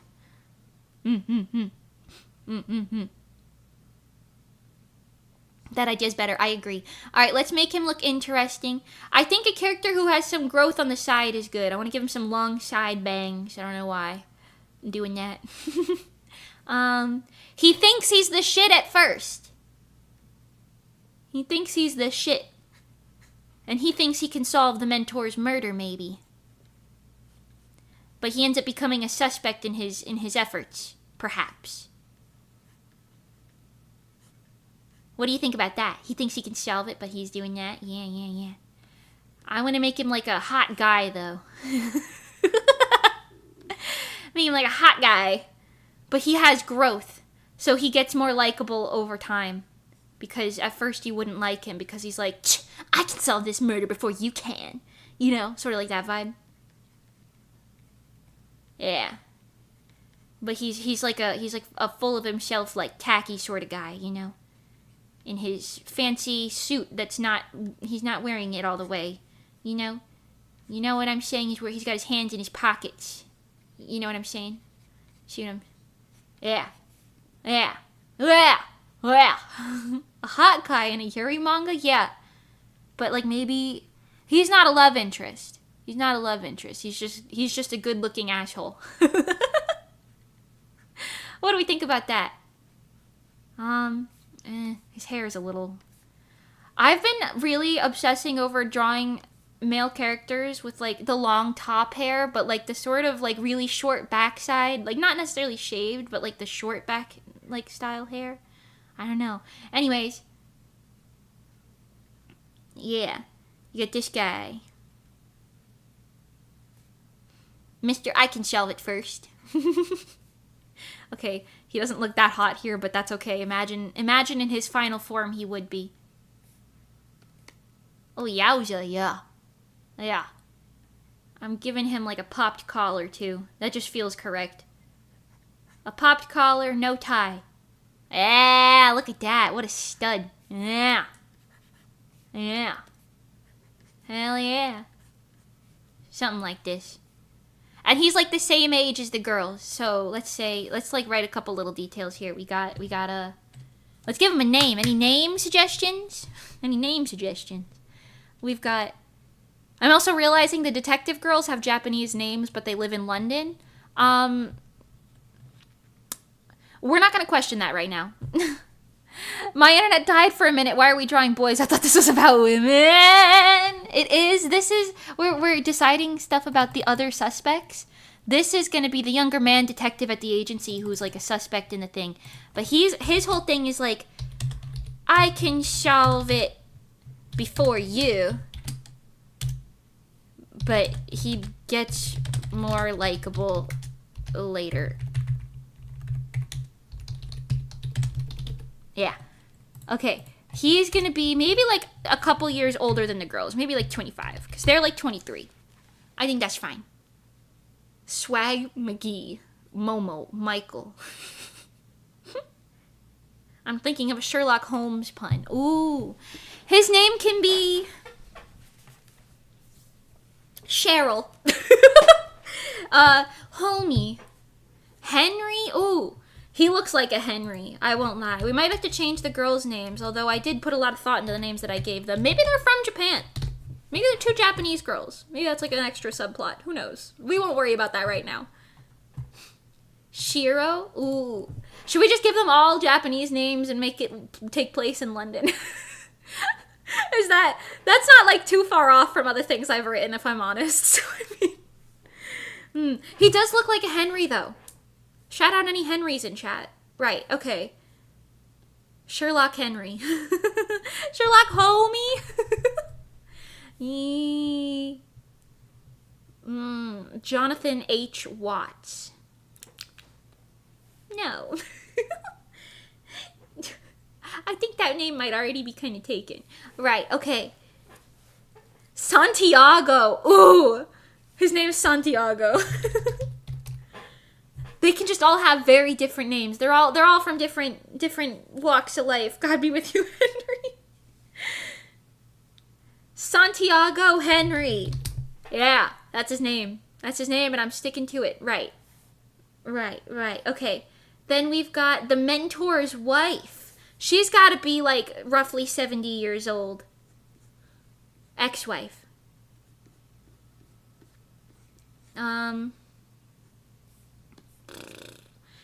Right, old women. Let's give her little top curls. Yeah, kind of like this. Yeah, little top curls on the old lady. And then maybe like a little bit longer than that, kind of like a little sheep.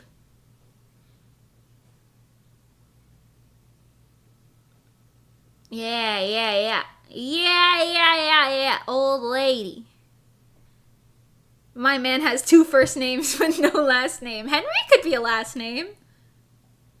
I've met people with that last name before. Listen, I like it either way. Santiago. Why he kind of look like Sanji? Wait, I looked at him. I looked away for a second and looked back. Now he kind of just looks like Sanji, One Piece. Ponytail. No longer Sanji. He's got a ponytail now. Woo! Right, anyways. Sanji from One Piece. Aratake no yume wa kagiatsume. Okay. Old lady in a little old lady hat. Right. With wrinkled lines, but no smile marks. 'Cause she doesn't smile. 'Cause her husband was always working. And she was mad about that, and she wants to go on a vacation to Switzerland. But he wouldn't let her go alone, because he said that's dangerous. And she said, fine, I hate you. And she lived in the house still. I don't know. She needs a stick for jabbing people. Oh, I'm giving her a stick. We're just working on the posing situation over here. She's like a little frail old woman in like one of those really long maxi skirts. Maxi skirt? Is that what that's called? I don't know. One of the really long ones. Right. Righty-ho. Alright, what do we know about her? What do we know about Gertrude? I'm calling her Gertrude. We need to come up with a name for the assistant and the mentor, too. Alright, what do we know about Gertrude? She's 75. No, she's 75. 75 years old. She looks a little older than that. That's okay. She was a little older than her husband. That's fine. She reminds me of that Pokemon trainer from like Gen 1. I think I know who you mean. Yeah.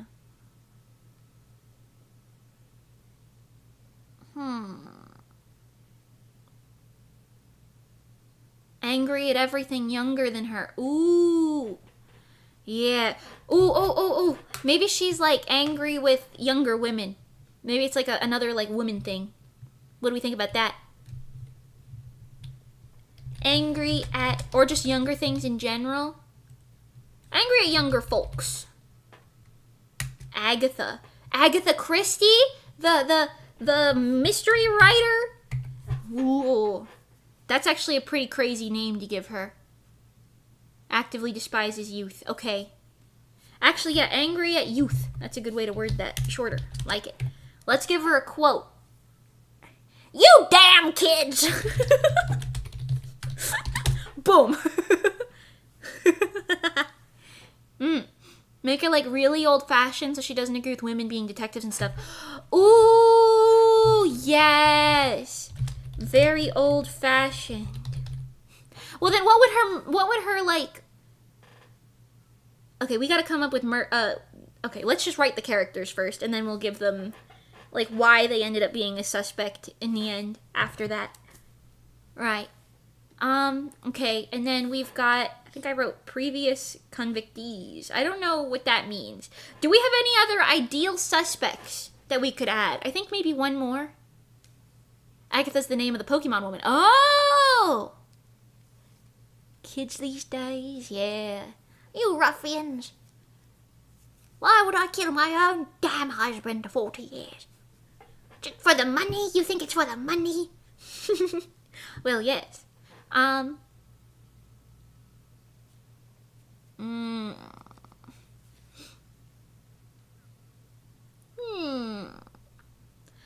a second owner of the agency or a rival agency, maybe. Oh, she is an ex-wife. We do have to note that she's an ex-wife. But I like to think like maybe she divorced her husband because he was like too stubborn, always working. Divorced because husband too stubborn, always working. I like that. And like maybe she wanted to go on like vacations and stuff, but she was just mad, you know. Yeah. Maybe even now, I don't know. Yeah. We've got a lot. There's a lot going on here. This drawing is interesting. She hates detective works because she feels like the job took her husband from her. I like that. Let's see. Who else would have had access to food that he ate? Maybe he had like a private chef. You know? Detectives make good money, right? Maybe they don't. I don't know.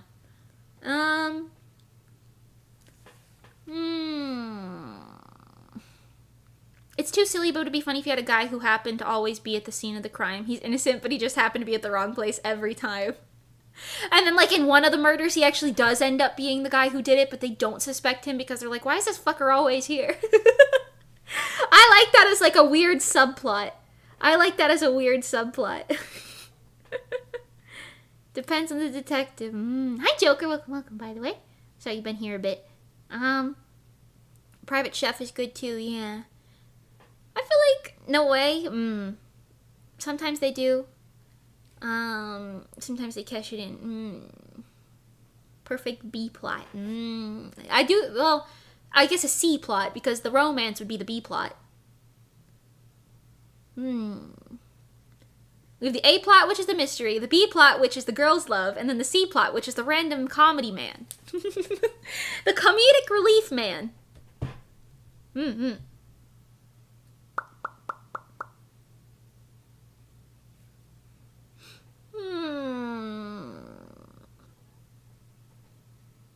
And it's just a cover up for the actual plot. I see. The girl's love.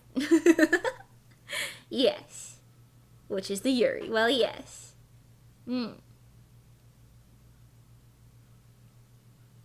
Let's see. I'm reading my notes. I'm reading my cluster of notes here. Who else would be in charge of food? Or consumables? Maybe his, like, medicine. Who does his medicine? The pharmacist. The local pharmacist. Maybe. Local pharmacist? Maybe. Or private chef, local pharmacist, maybe you don't have a nurse character or an assistant. Yeah, so like she's like the assistant in the office, but I was thinking like maybe he has like a separate assistant who's like not like a nurse. Yeah. But if he has a nurse, like, it's kind of that sort of thing where it's like, maybe he was just gonna die anyway, you know? Like, because he was real old. I don't know. I like to think he was in, like, decent shape for an old guy. The landlord of the building with keys to the room. Ooh, that's not bad. Like, other detectives who have keys to the room. Well, I guess there is another detective as a suspect already. The current suspects include his wife, who he went home to see at night. Another detective who came into the office, like, after hours probably, something like that. And I feel like we need one more decent suspect that's not the actual killer.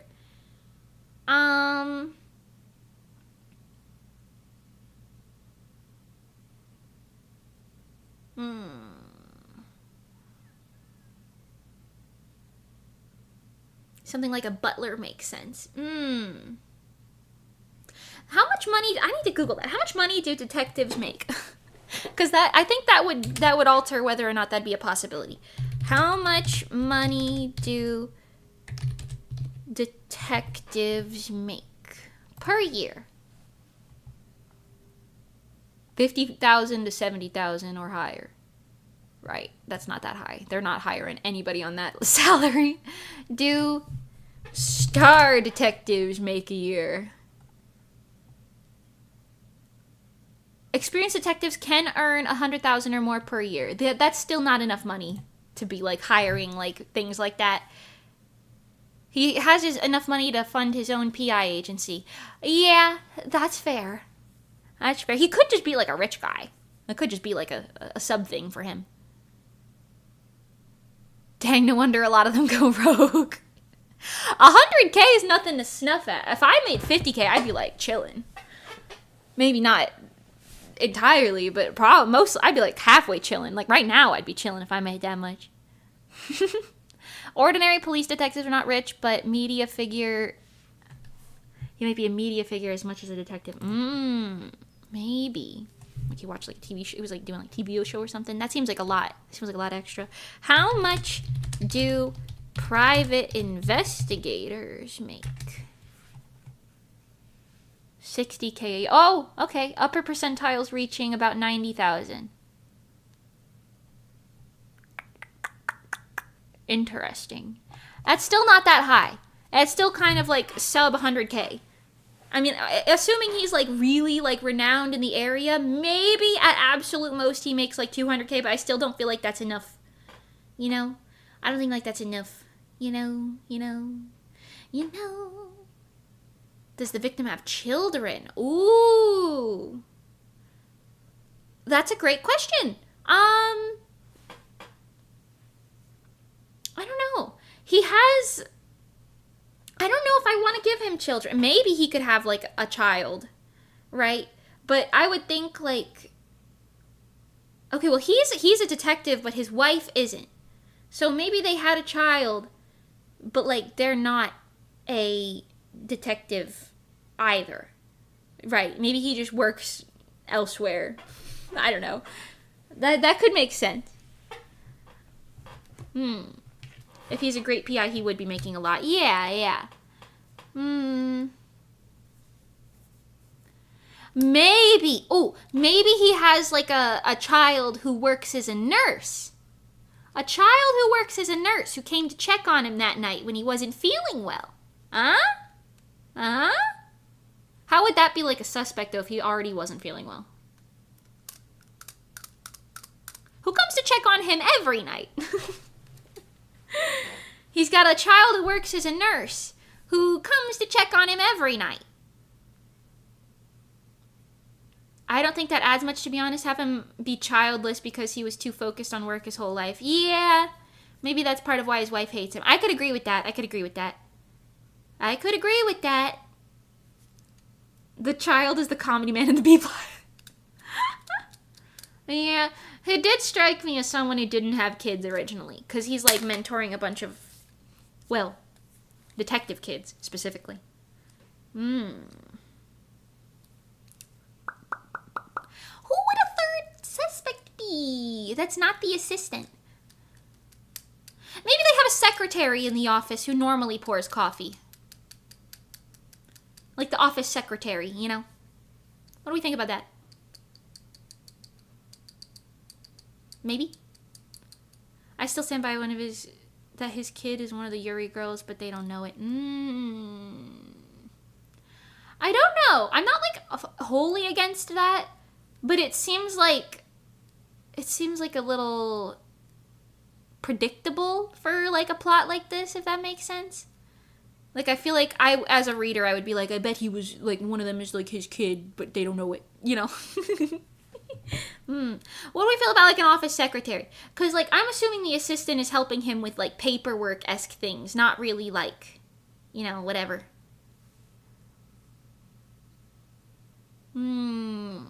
Secretary makes sense. Alright, let's design a secretary. Sounds nice, but how would it connect to her being a suspect or discovering his body? Because she works in the office. Oh, but I guess earlier we were saying like we wanted to make it so that they're not suspecting the tea.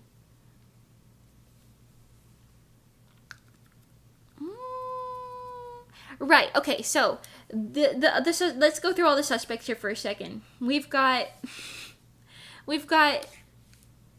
this guy, Santiago, the other detective in the agency. He is suspected because he was one of the last in the office. One of the last. No, because then no, that doesn't make sense. Because then the assistant would be suspected for the same reason. Okay, he is suspected because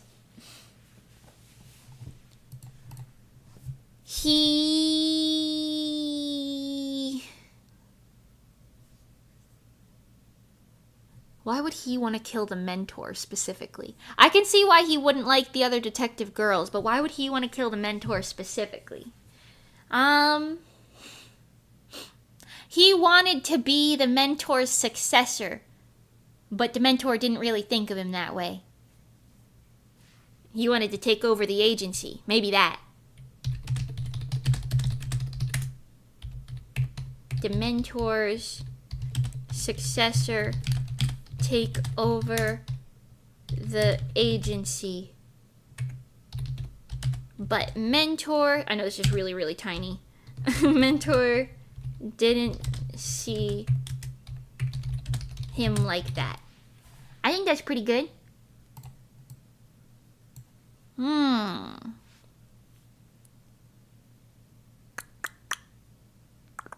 And then Gertrude would just be like, found his body. He died in their house. She was the only one there, right? In their house. While she was the only other one there. Plus, mad at him for bad husbandness. Boom. Okay. Looks up to him as idol, mimics his mannerisms very well, almost too well. When the mother left, the detective man, she vowed that the kid won't work for the law. I think we're gonna go with the thing where he doesn't have an actual child. He just has some, like, people that he mentors. Because I think I could see why that could build resentment, but also make him kind of like a fatherly figure without being, like, an actual father, if that makes sense. Yeah. You could have it be that the poisoning is revealed later into the story, like the autopsy report hadn't come in yet. Yeah! Ooh, that's a great detail. Wait. It opens up more room for suspects and then narrow them down. Yes. Okay, wait.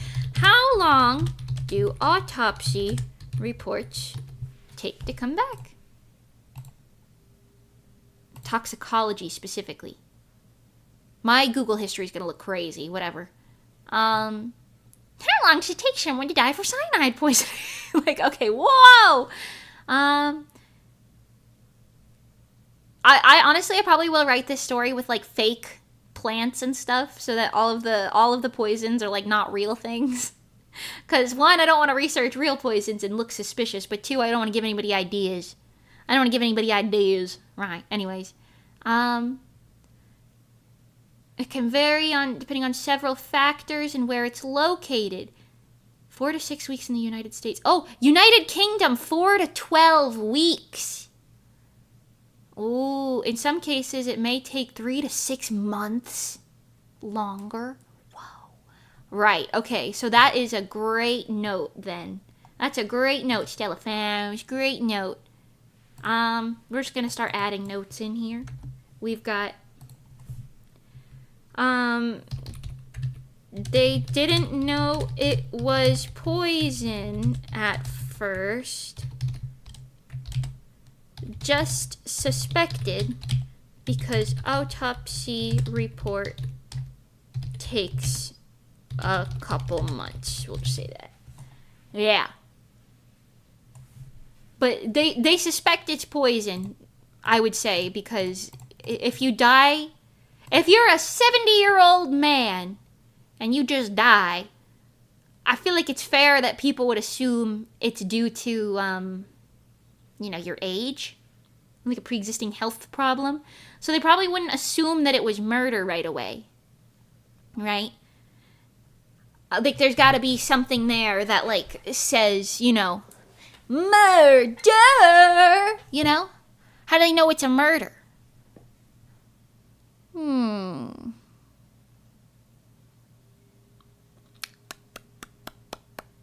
I'm just going to say they suspect that it's poison. But they don't have confirmation on, like, what the poison is or anything like that. How long it would take to go into effect. Yes. They don't know which poison until then. Because how long it would take to go into effect would be, like, a big thing, right? Like, say you get poisoned by something called purple flower, right? If you get poisoned by a purple flower plant, it takes 6 hours to kick in. But if he got poisoned by a blue flower, then it would take 10 minutes to kick in. You know what I'm saying? So, like, that would be like, well, it couldn't have been Gertrude if it was 6 hours because he was at work around then, so it had to have been somebody at work. But then, you know what I'm saying? See what I'm saying? Maybe the effects of the poison don't line up with his disease. Like, he dies of liver failure, but he had a bad heart. Maybe. I'm also thinking just making him, like, really healthy for, like, an older man. Like, he just don't got issue like that. So maybe they'd be like, that doesn't make sense. You don't just die when you don't have any health issues like that. Yeah. Interesting. Thinking about it.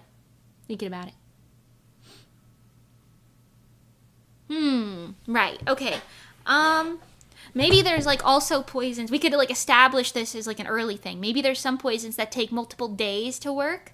And, like, maybe he, seen a bunch of people in those days, Know what I'm saying?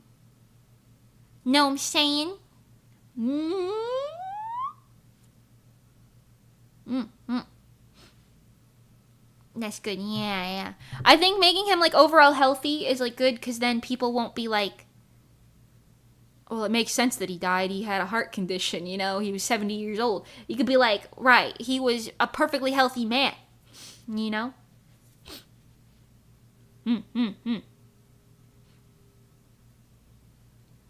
sure why I drew him with really good posture and Gertrude with really bad posture, but we're going to deal with that for now.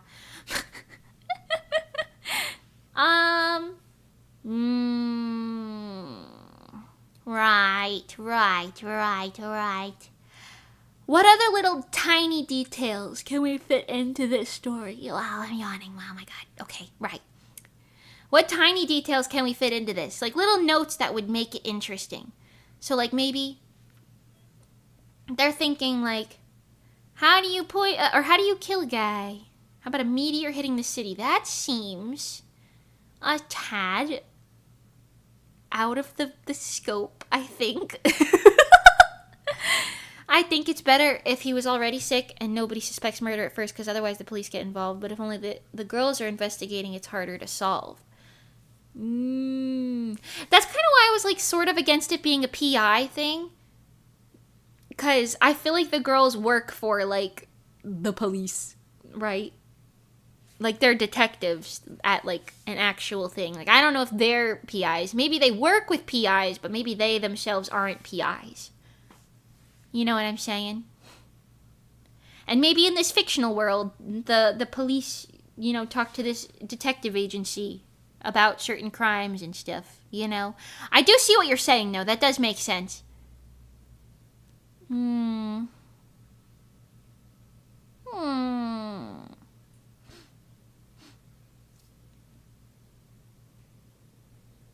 Previous injury could be why there are other suspects, like he got into an argument and they scuffle a bit. Suddenly leaves like a bruise. Maybe.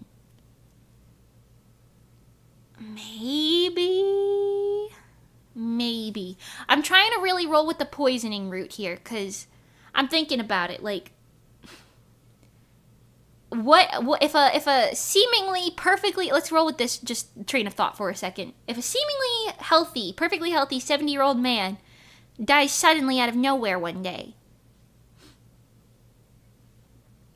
and like he say he's got like his previous medical records don't indicate any problems, so he wasn't lying about his health, right? Assuming all that is true, what things would have killed him besides poison? Assuming his body is found and they have no signs of, you know, trauma or whatever, you know, no wounds, no big wounds, you know. You could give him a drinking problem. What does that have to do with anything? Oh wait, I read that already. Like, he's not healthy in the sense that he has a bad habit. Oh. I get that that's the vibe, but if it's like an official police investigation, I'm thinking more CSI, you know? This seems more like a private thing. If you have two people investigating, that checks out. I'm also kind of envisioning this a little bit more old-timey than like modern day. Not necessarily like old, but like old-timey a little bit. Like reverse the clock, like something like 50 years, give or maybe more than that, maybe like 100 years ago. I don't know. What era of London would this be? I'm not sure. Although if they have like forensics and everything, then it wouldn't be, would it? I guess it wouldn't be. We're doing kind of like a semi-fantasy London. So, I guess we could make different things fly, but I see what you're saying. So yeah, maybe this would be like a private investigation thing. Okay, yeah, maybe murder isn't suspected. But then why would they look into it at all? That's kind of the thing, like, why would they look into it? Just because they think it doesn't make sense, maybe? Okay, you know what? I'm warming up to that idea. They don't think it's murder at first.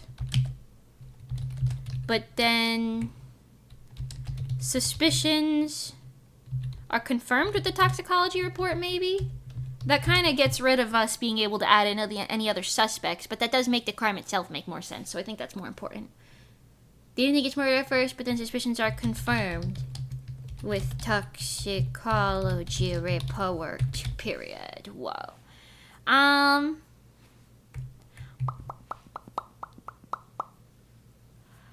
Makes sense. If we're talking 80 to 100 years ago, it should be roughly industrial London, but I don't know the time period we're in. Yeah, that's kind of what I'm thinking. Like, I don't know. When did toxicology reports begin? I feel like that's within, like, the past 50 years, probably. When were toxicology reports started? Early 1800s. Oh shit, never mind. Fuck, okay. Matthew Orfilia, considered the father of modern toxicology due to a systematic approach to studying poisons and their effects. Oh. Right, so I guess that wouldn't really matter then. We can make it a little old-timey. Not too far, but a little. I never finished it, but there's a TV show that's set in like early 1900s NYC when criminal science was just starting. It's called The Alienist. I really liked it. Interesting. Yeah, I'm thinking this would be like... Well, I don't know. They're dressed very modernly. I'm thinking this would be like not exactly canon to history. I'm thinking it'll be like a little bit fantasy-esque. Like it's not exactly canon to history, but... You know, the laws of the world are more or less the same. Because I'm going to give it, like, fake plants. Maybe we should just make it, like, a fake place, then, instead of, like, London. Okay, wait. Fake place based on London. Yeah, that makes sense. That makes sense. Fake place based on London makes sense. Not London. Yeah. Yeah. Right. Okay, we also need a twist that would really close things up in a nice old school mystery style. Yeah, a twist. Yeah. Alright, let's see. What twist could we add into this? Well, I guess the twist would be that it is his assistant. Like someone you're not suspecting at all. Isn't that the twist in itself? Because she's not a suspect. The city's name? Dodnol. Dodnol it is. Welcome to the city of Dodnol. Gertrude dies.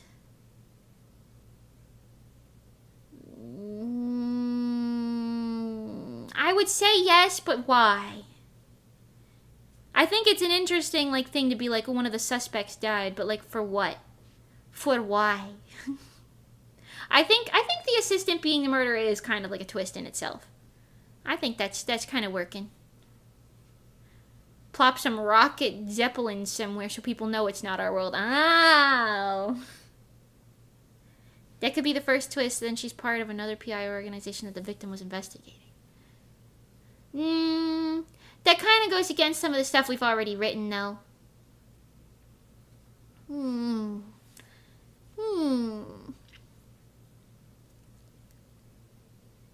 I screwed up. I wanted to say Dodnol instead. That's okay. I think Dodnol also has charm to it.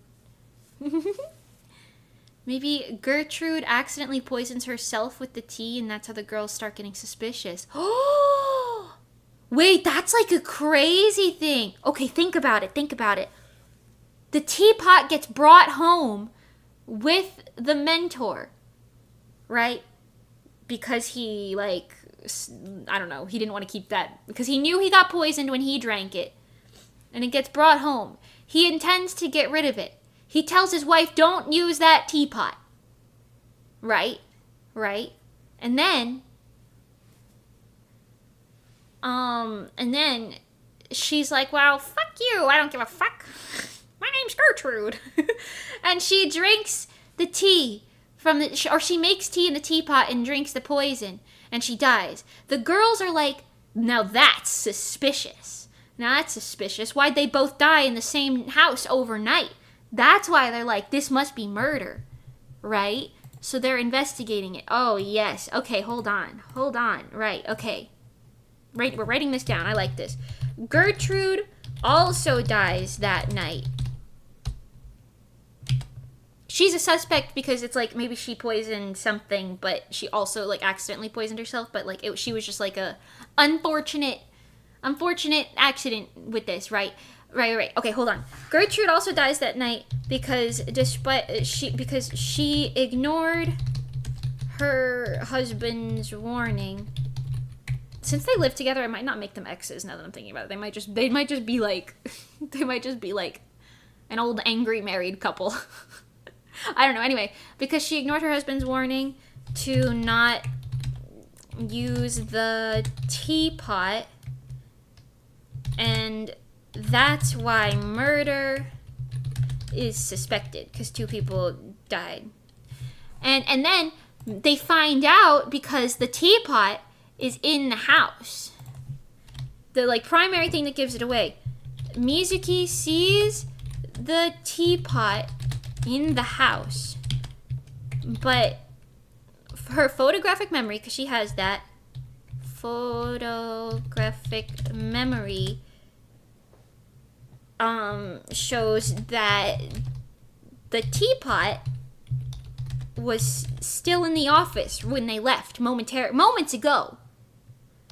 In the office. 2 teapots. Identical. Ooh, 2 identical teapots. You don't see that coming every day. And then that's what leads them to be like, oh, it was a teapot.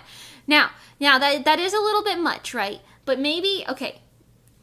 Suspect-wise, the suspects, because these guys, these 2 girls, the lesbians, right? Because the lesbians are private investigators, right? We're gonna roll with that. Because they're private investigators, the police can have their own suspects that could be different from what the girls suspect, right? Right? So maybe these are the police suspects, and the girls are not really suspecting like anything too much. They're just looking at all the clues and being like, what makes sense? So these would be police suspects. Yes. Okay. So the police maybe suspect Gertrude of poisoning him. But then she accidentally poisoned herself in the process. Because maybe like the way that their bodies were like laid out or something, like suspicious to them. Or maybe they like can tell he drank it sooner. I don't know, something like that. He's been dead longer, something like that. Right. Or, ooh, maybe. Gertrude wakes up in the morning to find her husband dead. Because say that poison takes 6 hours to work, but he drank it in the agency before he went home for the night, right? Then he finds, or she wakes up and finds that her husband's dead. She calls the police. The police get there. She dies in front of the police. And they're all like, what the fuck? So then, the private investigators come in while the police are also investigating, you know. Let's just say in this fictional world, they kind of work closely enough. Right? And then they're like, what? How could this be? And then the police are like, we think it was these 2 people. One of these 2. Or 3. Like, let's say they have another suspect in there. Like, Gertrude, we think she might have poisoned him, but then accidentally poisoned herself too, because he clearly died first. You know what I mean? Something like that. Then they're like, but maybe it was also the suspect, this guy, because he wanted to take over the agency. So maybe he somehow poisoned him, and then the wife also. Right. I don't know. The mentor took it with him to study it or something, and maybe that's what they think. I don't know. But maybe I'm like trying to figure out how they don't think it's the tea. I'm trying to like make it so that they don't think it's the tea, because this feels like very obvious. You know? They could have brushed it off as like a, I can't say that word, but yes, or a crime of passion. I agree. Yeah. I think that's smart. That's probably what the police are thinking, and then the private investigator's like, but that doesn't make any sense. I like that idea. Yes. Okay, let's write that as another note down here. Police brush it off as crime of passion /murder schwa. I can't write that word out, I don't think. I think that, yeah. But anyways, and the PIs look into it from there with more suspicions. Right. So, okay, it's fair to say that the police think Gertrude is the main suspect, right? That's her suspect. Or that's their suspect, her. But maybe the girls, the detective girls, they suspect him. Because they know him. They're like, he's been acting so weird. Because he wanted to take over or something, you know? Maybe that's like a whole thing. Maybe they consider him as a suspect. Yeah. Yeah. Damn, this is getting real deep, isn't it? I like it. And then the girls eventually, they see the teapot thing. And then when they finally notice the second teapot, maybe they notice, okay, they see it in the house. They go to the crime scene first. They see it in the house. They're like, no, that's the teapot. I guess he took it home with him, whatever. It's like a passing detail. You don't really spend too much time dwelling on that. Then you see various other clues that are potential red herrings just kind of strewn about, right? Maybe like his medicine is on the floor, and like there's painkillers on the floor or something. Like, I don't know, something, right? Right. This is literally a million monkeys with typewriters. Yeah. And then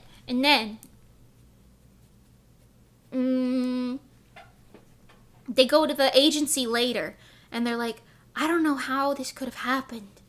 Like, he was too smart to have been poisoned like that, isn't he? Like, he would have seen that coming a mile away, wouldn't he? And then they were also questioning, like, because they knew Gertrude a little bit. They'd be like, damn, Gertrude, would she have done that? And would she have fallen for it herself? Would she have drinking the same tea? Was it on purpose, truly? She didn't love him like that, did she? They seemed like they didn't like each other that much. Yada yada. They go through all the things. Yes. I gotta go because I won't be here tomorrow for an exam. I gotta study for it. Oh my god, I wish you a wonderful stream. See you on Wednesday for Dark Souls. Bye, Lucas! I hope you do very well in your exam. Study well. Be smart. Use that brain in your head. Use that brain. Let's go. I can see it now. 98 points. 98 points out of 100 points. You got this. Yes. Good luck to you. Okay. And then, okay, so the girls maybe suspect him because he's just acting a little sus, right? But then maybe they're looking at other people. Maybe not as clearly. I don't know. Then they get to the agency and they look over and they see the teapot. Yeah. Right. Okay, so let's say the man, the mentor, he knows that the darn, already deducting him 2 points. Well, I'm trying to be realistic. He's probably gonna get 100, but you know what, like a sick burn it would be if he comes back and he's like, yeah, I got 100 actually. You said 98, haha. That, and also you gotta be realistic. Sometimes it's okay. You can mess up. Mistakes are okay. Just saying that. Anyways, so the mentor takes the teapot that was poisoned home. He takes it home. I'm trying to think about every individual character's thoughts and feelings on this, right? Okay, the assistant decides that she has to poison and kill the mentor. She specifically chooses a poison that doesn't cause pain. And will be a buy in your sleep situation. She specifically does that because she respects the mentor, but she can't get caught because she needs to continue delivering justice. Then, the mentor takes the drink knowing damn well what's going to happen. He knows that it's poisoned. He's smart. He knows. So he decides to take the teapot home with him. The assassin's teapot specifically. He takes it home. And he tells his wife, don't use that.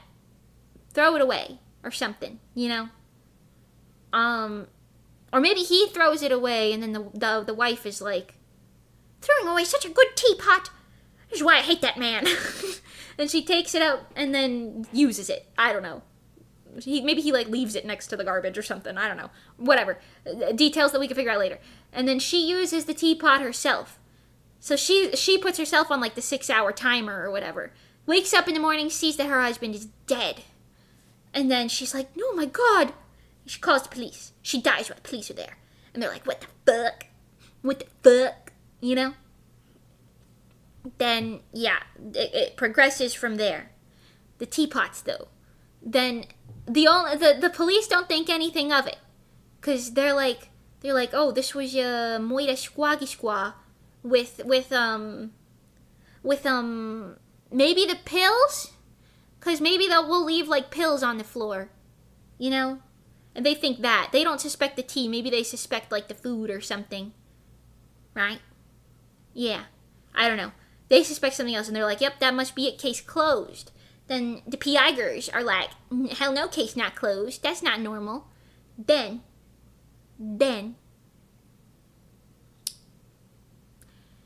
they see the second teapot, and they're like, wait a minute. Wasn't that the teapot that was in his thing? She's like, yeah, it was sitting on the stove in this exact position. Although it had a little bit of a stain on it or something, like, because she's using her photographic memory, you know. She's like, oh, a little stain on it. Yeah. Then,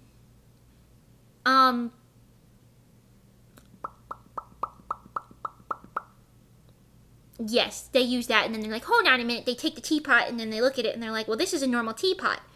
And then they go to the house again, the thing, and they see the teapot, and they check it, and they're like, this is an assassin's teapot. They break it. Whoa!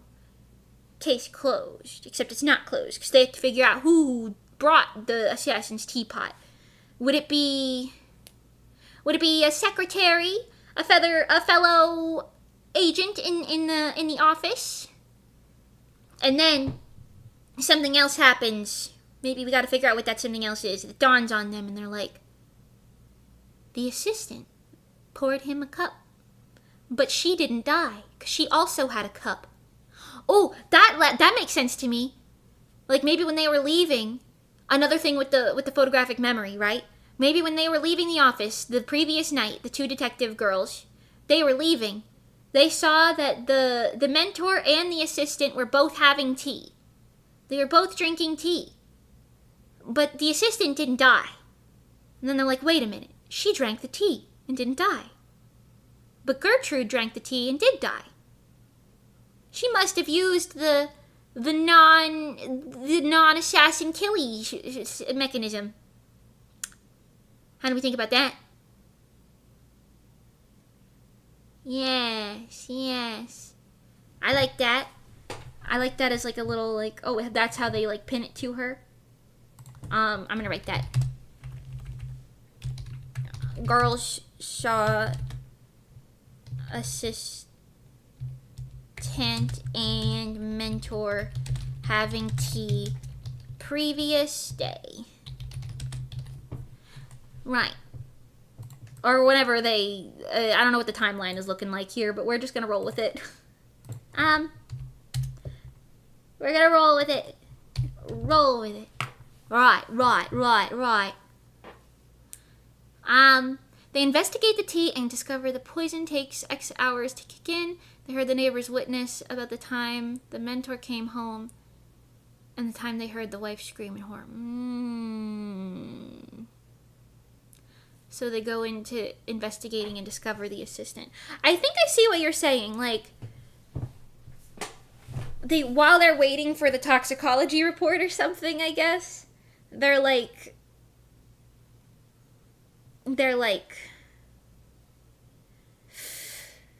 okay, trying to figure out what poison it would be, right? They're trying to narrow it down. And then they find, they speak with the witnesses. The wife called the police at exactly like fucking 6 a.m. I don't know, right? And say it takes 6 hours to work. The timing and all that might change, but we'll deal with that. Let's say it takes 6 hours to work. Poison is painless, so why would there be a scream? When she found her husband dead, she would scream. But yeah, the poison is painless, so she probably wouldn't have known that she had taken it already. Because let's say the husband okay, let's change this a little bit. Let's say it takes 8 hours for the poison to kick in, right? The husband drinks it at 6 p.m. 7 p.m. 7 p.m. Sure. The husband drinks it at 7 p.m. at the office, then goes home. Right? Then math. Oh, Lord. 3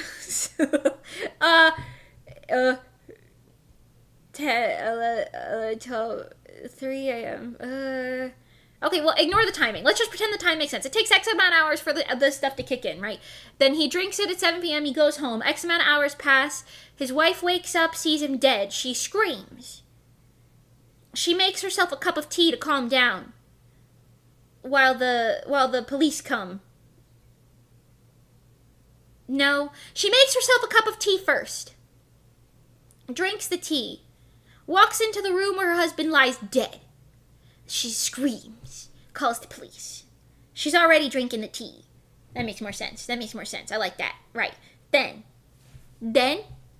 she X amount of hours passes. She dies. Her time of death is recorded by the police. Everyone's confused. Right. I have to put some more thought into the timing itself to make it make more sense, but roll with it, right? Okay. Then, interesting idea, yeah.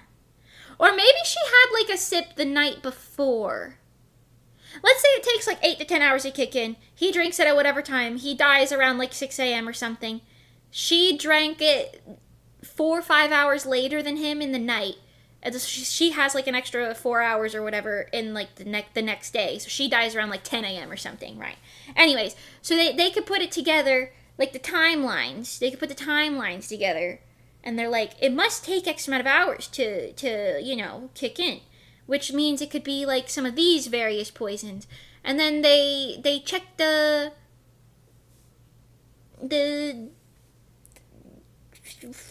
I don't know. They check with the science people, and the science people are like, I don't know, maybe yada yada yada. Things pass, things happen, and they recognize the teapot, and then they're like, maybe it was the teapot. They consider the timeline, and then they're like, well, that kind of makes sense. But then who would have done the teapot? And then they remember that they saw the assistant with the mentor drinking tea the previous day, but she didn't die.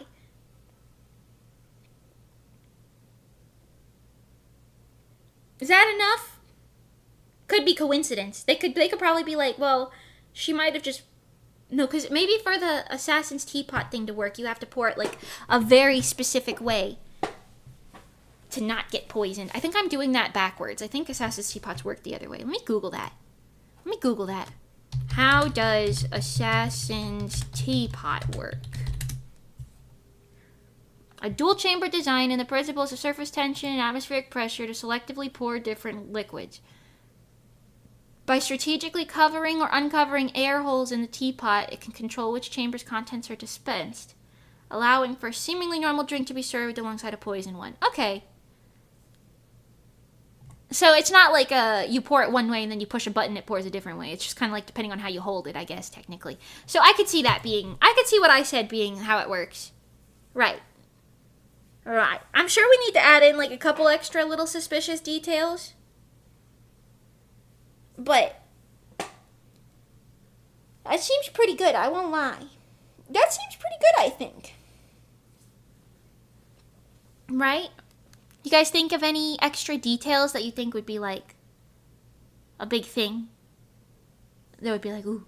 Because I think the photographic memories come in place like multiple times now. And we're just going to assume the pink girl, Kaida, she's like deducing it. Right? Or I guess they would deduce that together. I think maybe we need to give her something to deduce that's like just using the information that they have. I feel like maybe she would deduce who did it. Like maybe Mizuki would be like, oh, but the teapot was here, but it's here. But then she would also say that she saw the assistant drinking the tea with him. I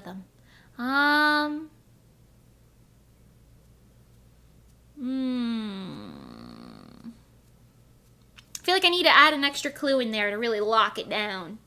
An extra clue.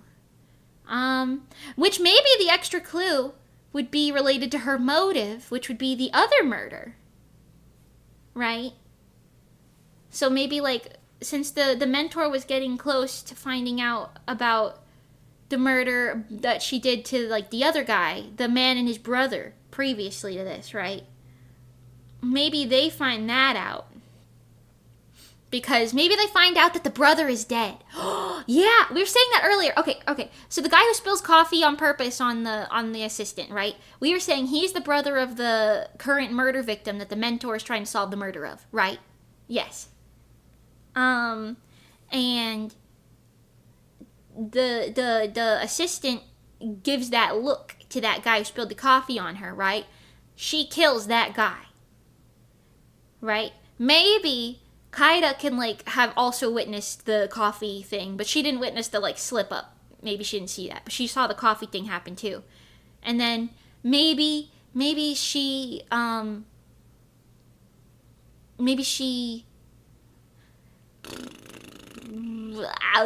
my brain's starting to get a little dead.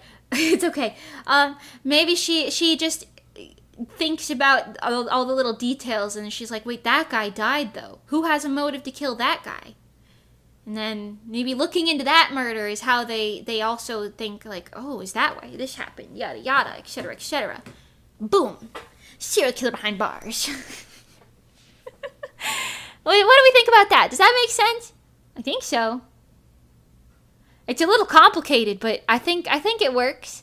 If we were to rewrite this in a way that was a lot more hi broski, welcome. And we wrote this in a way that was a little bit more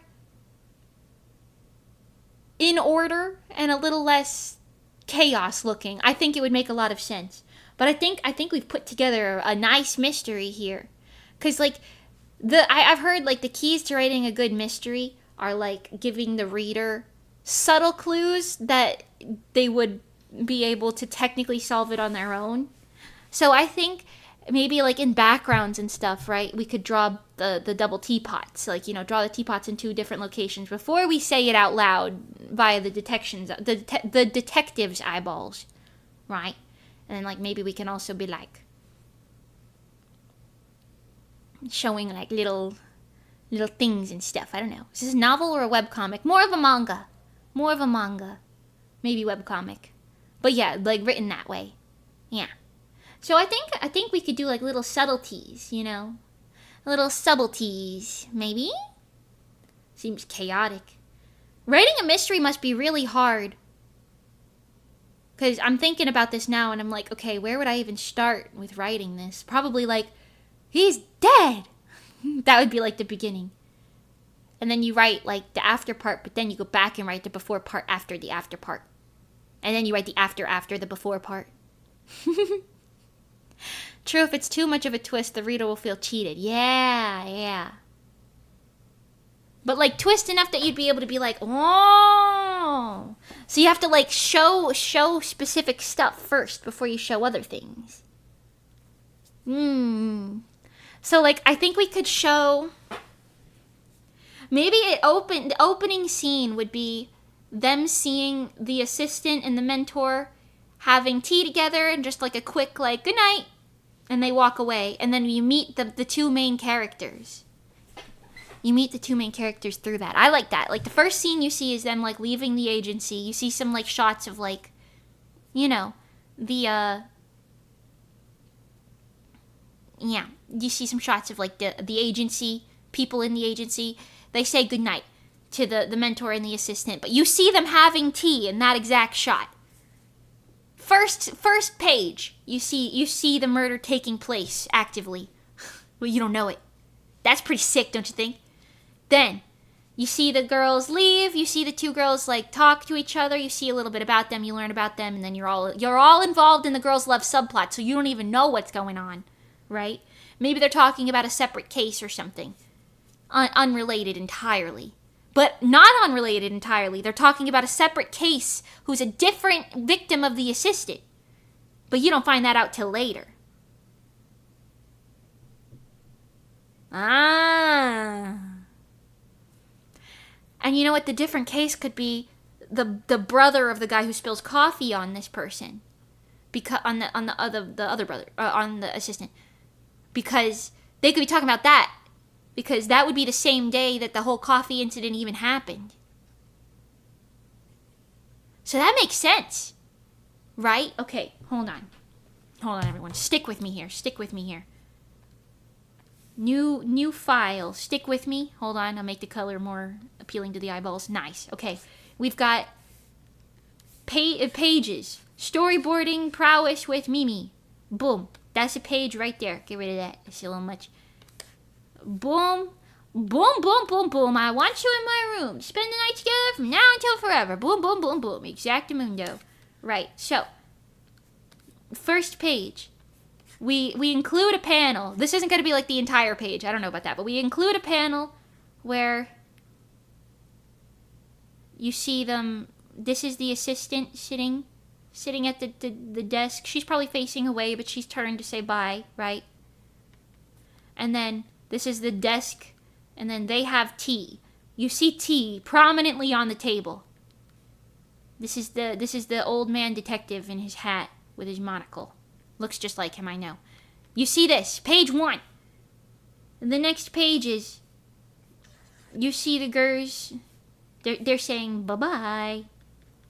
Bye. Perfect. The next page, you see the girls walking home. They lived together, and they were roommates. They're talking about nothing. They're like talking about, let's call this case A. Case A is gonna be, man dies of poison. Right. OMG, they were roommates. Exactly. They're walking home. You see, they're talking about case A. Later, things happen. There's an in-betweeny part here. Then, the next day, hold on. I didn't plan this far ahead in my brain. That's okay. Next day, he's dead. Oh no. They go to the house. They go to the house of their mentor. And this is him dead. Poor guy. And then the wife is over here. Also dead. Poor lady. And then these are policemen. Policeman. They go here. This is case. This is main case. Main case, because this is the case that they're solving. Their mentor's death. Their mentor and his wife's death. Right. They go here. They look at the clues and the such. You see the teapot. Sitting there somewhere. Wow. Prominent. Also, in these shots, maybe you see the teapot up here. I'm not positive if you want to see the teapot here or not. I don't know if that would muddy everything, make it too obvious. Whatever. They go investigate. Right. Then down here. Hold on.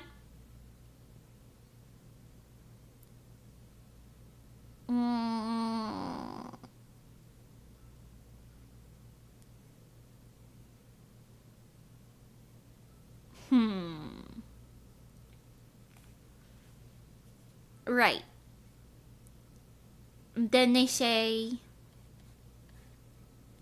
this is the policeman. He says, nah, this is his hand waving in front of him. He says, he says, case closed.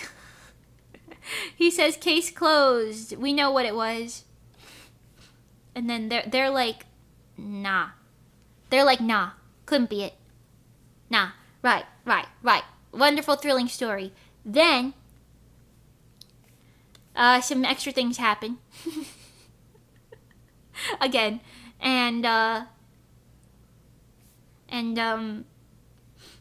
Pretty ladies.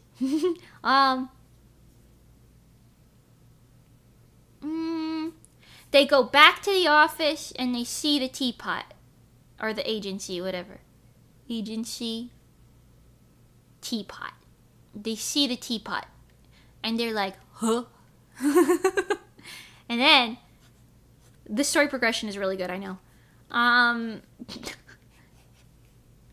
If I did this actually, it would take me many, many hours to do a full storyboard. So right now, we're kind of just vibing with the logistics of the baseline, right? Right. Then, eventually, at some point, they accuse this guy, but that's in the scribble. That's within the scribble. Here they're like, this is Mizuki. This is Mizuki with her very long hair and her cute little bow ties. And she's like, hold on a minute. 2 teapots. 2 teapots. Whoa.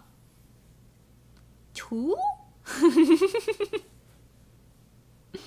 This is like the ramblings of an insane person. Anyways, and then Kaida's like, wait a minute.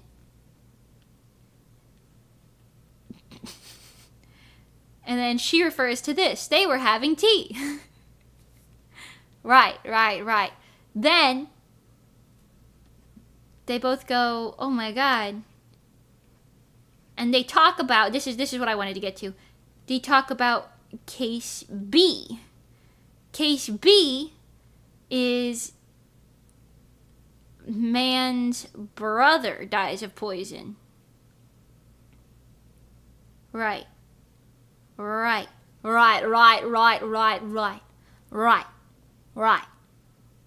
Yes. Then they're like, holy shit.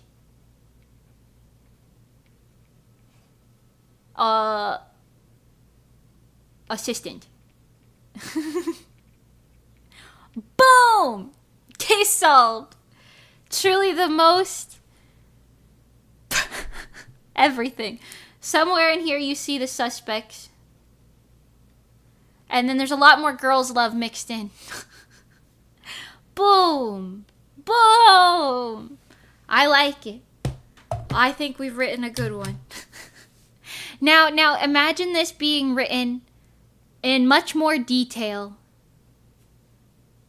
I do feel as though there needs to be a couple extra clues that you could see from the reader's point of view.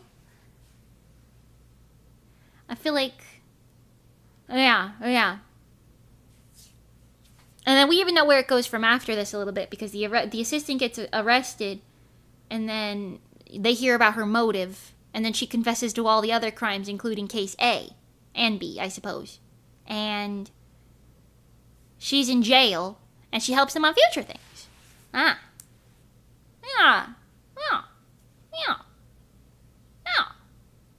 It's not that bad. It's not that bad at all, I don't think. A little convoluted.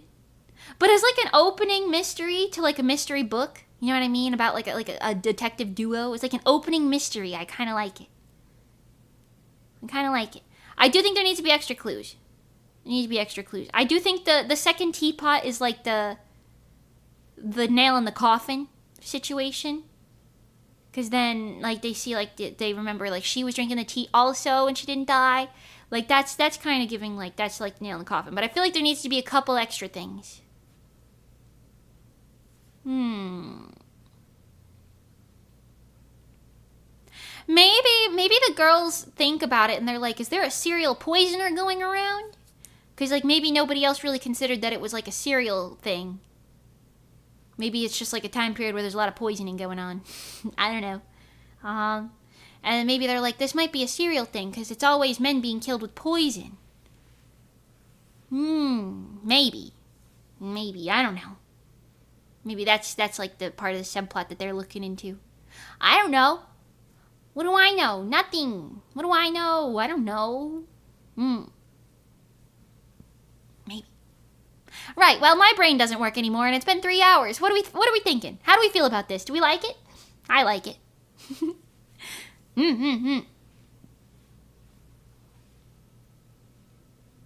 Do we like it? I like it. Let's go. I like it too. It's nice, not gonna lie. Awesome. My head is coiled like a rope. Like a coiled rope at this. Good thing you're keeping notes. Yeah. Do you like it? I like it. I do. I think there's a lot of potential. I think it sounds kind of bad right now. Not bad. It sounds kind of insane right now because there's just like a lot of random notes everywhere. But I think if I like really work it into like little tinier, like if I work in the details and really make it work, you know, I feel like it could be written really well. And then if it ends up being written really well, then I think it's good. Yeah. I think as a baseline story, this is really nice. Yeah. And it also kind of opens way for like future mysteries without the mentor. You know what I mean? He could be like one of those characters who like you see flashbacks of kind of often. Yeah, like you like end up caring about him a little bit more as the story progresses, despite him already being dead. Maybe.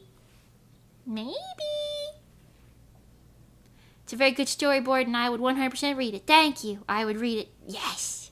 I think it'd be done pretty well. Yeah, let's go.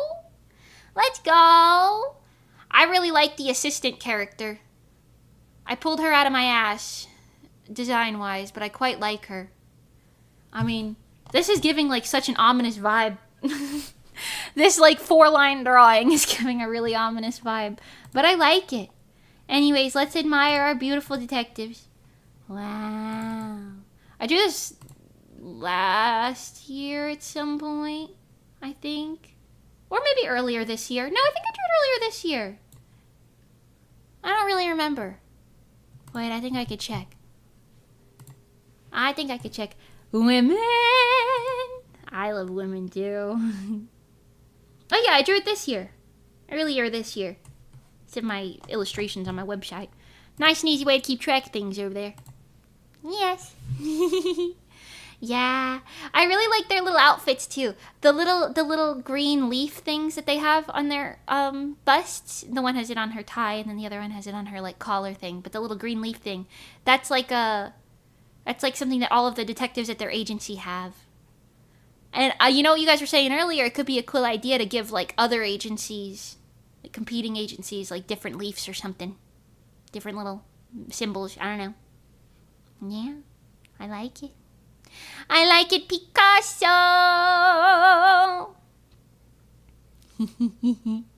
They're very cute, yeah. I also think I could write them to be like really cute together. Like write a good girl's story. I like it, Picasso. I like it a lot, Picasso. I think I changed it, by the way. I'm looking at this. I think I changed it so that she has two. Like one on each side. Just like she has two, one on each side. Because I'm looking at the cover art. And I'm like, wait a minute. That's on the other side. And the bow's white now. But yeah. Oh well. Little detail differences is fine. They're really cute though, don't you think? Yes. Women. I love women. I also love women. Me too. Women.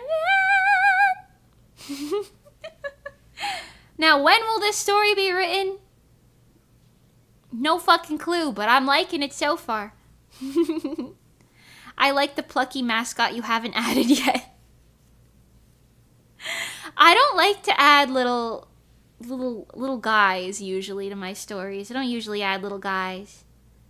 Should they have a stray cat friend that follows them around? Maybe the office can have a little stray cat. Well, not a stray cat, I guess. It would just be a little office cat. Maybe they can have an office cat. Named Pom Pom.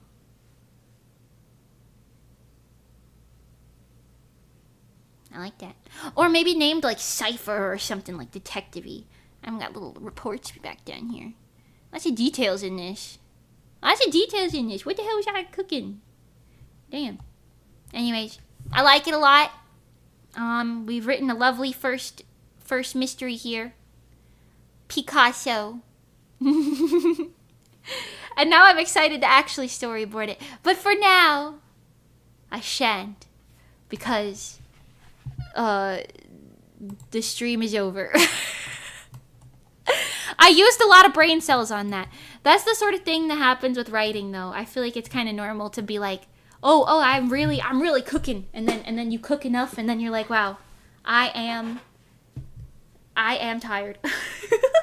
It's difficult to keep your brain going that long. I won't lie. But this was fun. Did we like this stream? Would we want to do another one in the future? I feel like it's fun. Or was this like a fun for like a one-time thing? Sounds interesting. If I'm doing storyboard live, amazing. Yeah. Storyboarding is like one of the few things I'm not positive if I'd be able to do live or not. Because It's like I might be able to, but I have to like lock the fuck in when I storyboard for it to like really make sense and look good. And I'm kind of worried that I wouldn't be able to do that while talking to you guys. Yeah. Sure, it'd be lovely. I'd like to see more. Same. Let's go. Okay, awesome. I was only here for the last half and I would 100% watch more of these with anyone. Nice. I love the stream concept. Very interesting to listen while I'm working. Yeah. So, you know, maybe we could do that. It was like a theme for this series. We could write the mysteries together. And then I'll finish them at a later date. At a later date. I gotta finish Pink Willows first. And then I gotta work on the Fruit Bunch. But that'll be a lot easier to do in like my free time. So, you know, this could be a thing we work on. We work on together. Maybe. That could be nice. I don't know. I like it. I'll put you guys as my special thanks in the front of the book. I'll be like, special thanks to my Bozus. I like it. I also think this story would be good as just like episodic, kind of. So like it doesn't have to like go minute to minute. Like every time a new episode starts, it would be like, or a new chapter starts, I guess. It would be like just a different day. You don't have to like have it two back to back or anything. Very episodic. I think that'd be fine. Anyways. I woke up really late, so I didn't get to eat anything yet. So I am gonna go make myself some lunch. I'll see you guys tomorrow. We're gonna play a bunch of things this week, or do a bunch of things this week. I guess not just play. We're gonna play Crime Scene Cleaner, Dark Souls, and then we're gonna do a karaoke stream. So we got a lot of fun things this week. Please enjoy a lovely meal. I shall. Same to anyone else who wants to eat a good meal today. Enjoy a good one. Yes. Thank you so much for hanging out with me. This was a lot of fun, and I hope to see you again next time or tomorrow, whatever it is for you. That's okay. Kiss you, love you, yap, and Otsu Bozu. Bye, Fox. Bye, Night. Wish you a strong luck. Thank you, Norton. Thank you, and goodbye, byes. And by Rugen, by Thor, by Stella Foz, by Lemonator, by Fool, by Wandering Ghost, by Heber Jebber, by Stella Foz. What did I not say? I skipped around a lot. By ISD. Lurkers, Fun Watchers, and other Bozu-esque creatures. Goodbye. Goodbye now. See you tomorrow. Have a lovely evening. I should have put some turned on Shoost and put some lighting on this. That was like really dramatic detective lighting. I should have done that. That would have been sick. Oh well. Bye guys. See you tomorrow.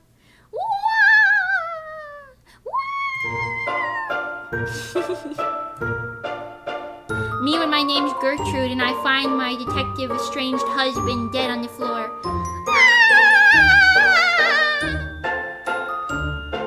Alright then. Bye-bye now.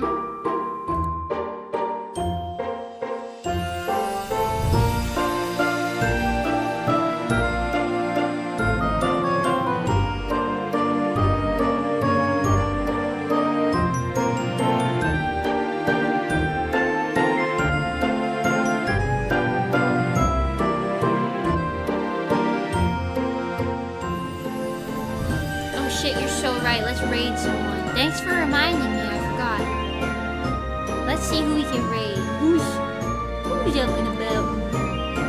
Busy, not busy. Doing things. Who's doing things to be raided? We're gonna raid Kana Yanagi. Opening One Piece booster boxes. Okay. Thank you for the reminder, ISD. I appreciate it. Bye-bye now, everybody.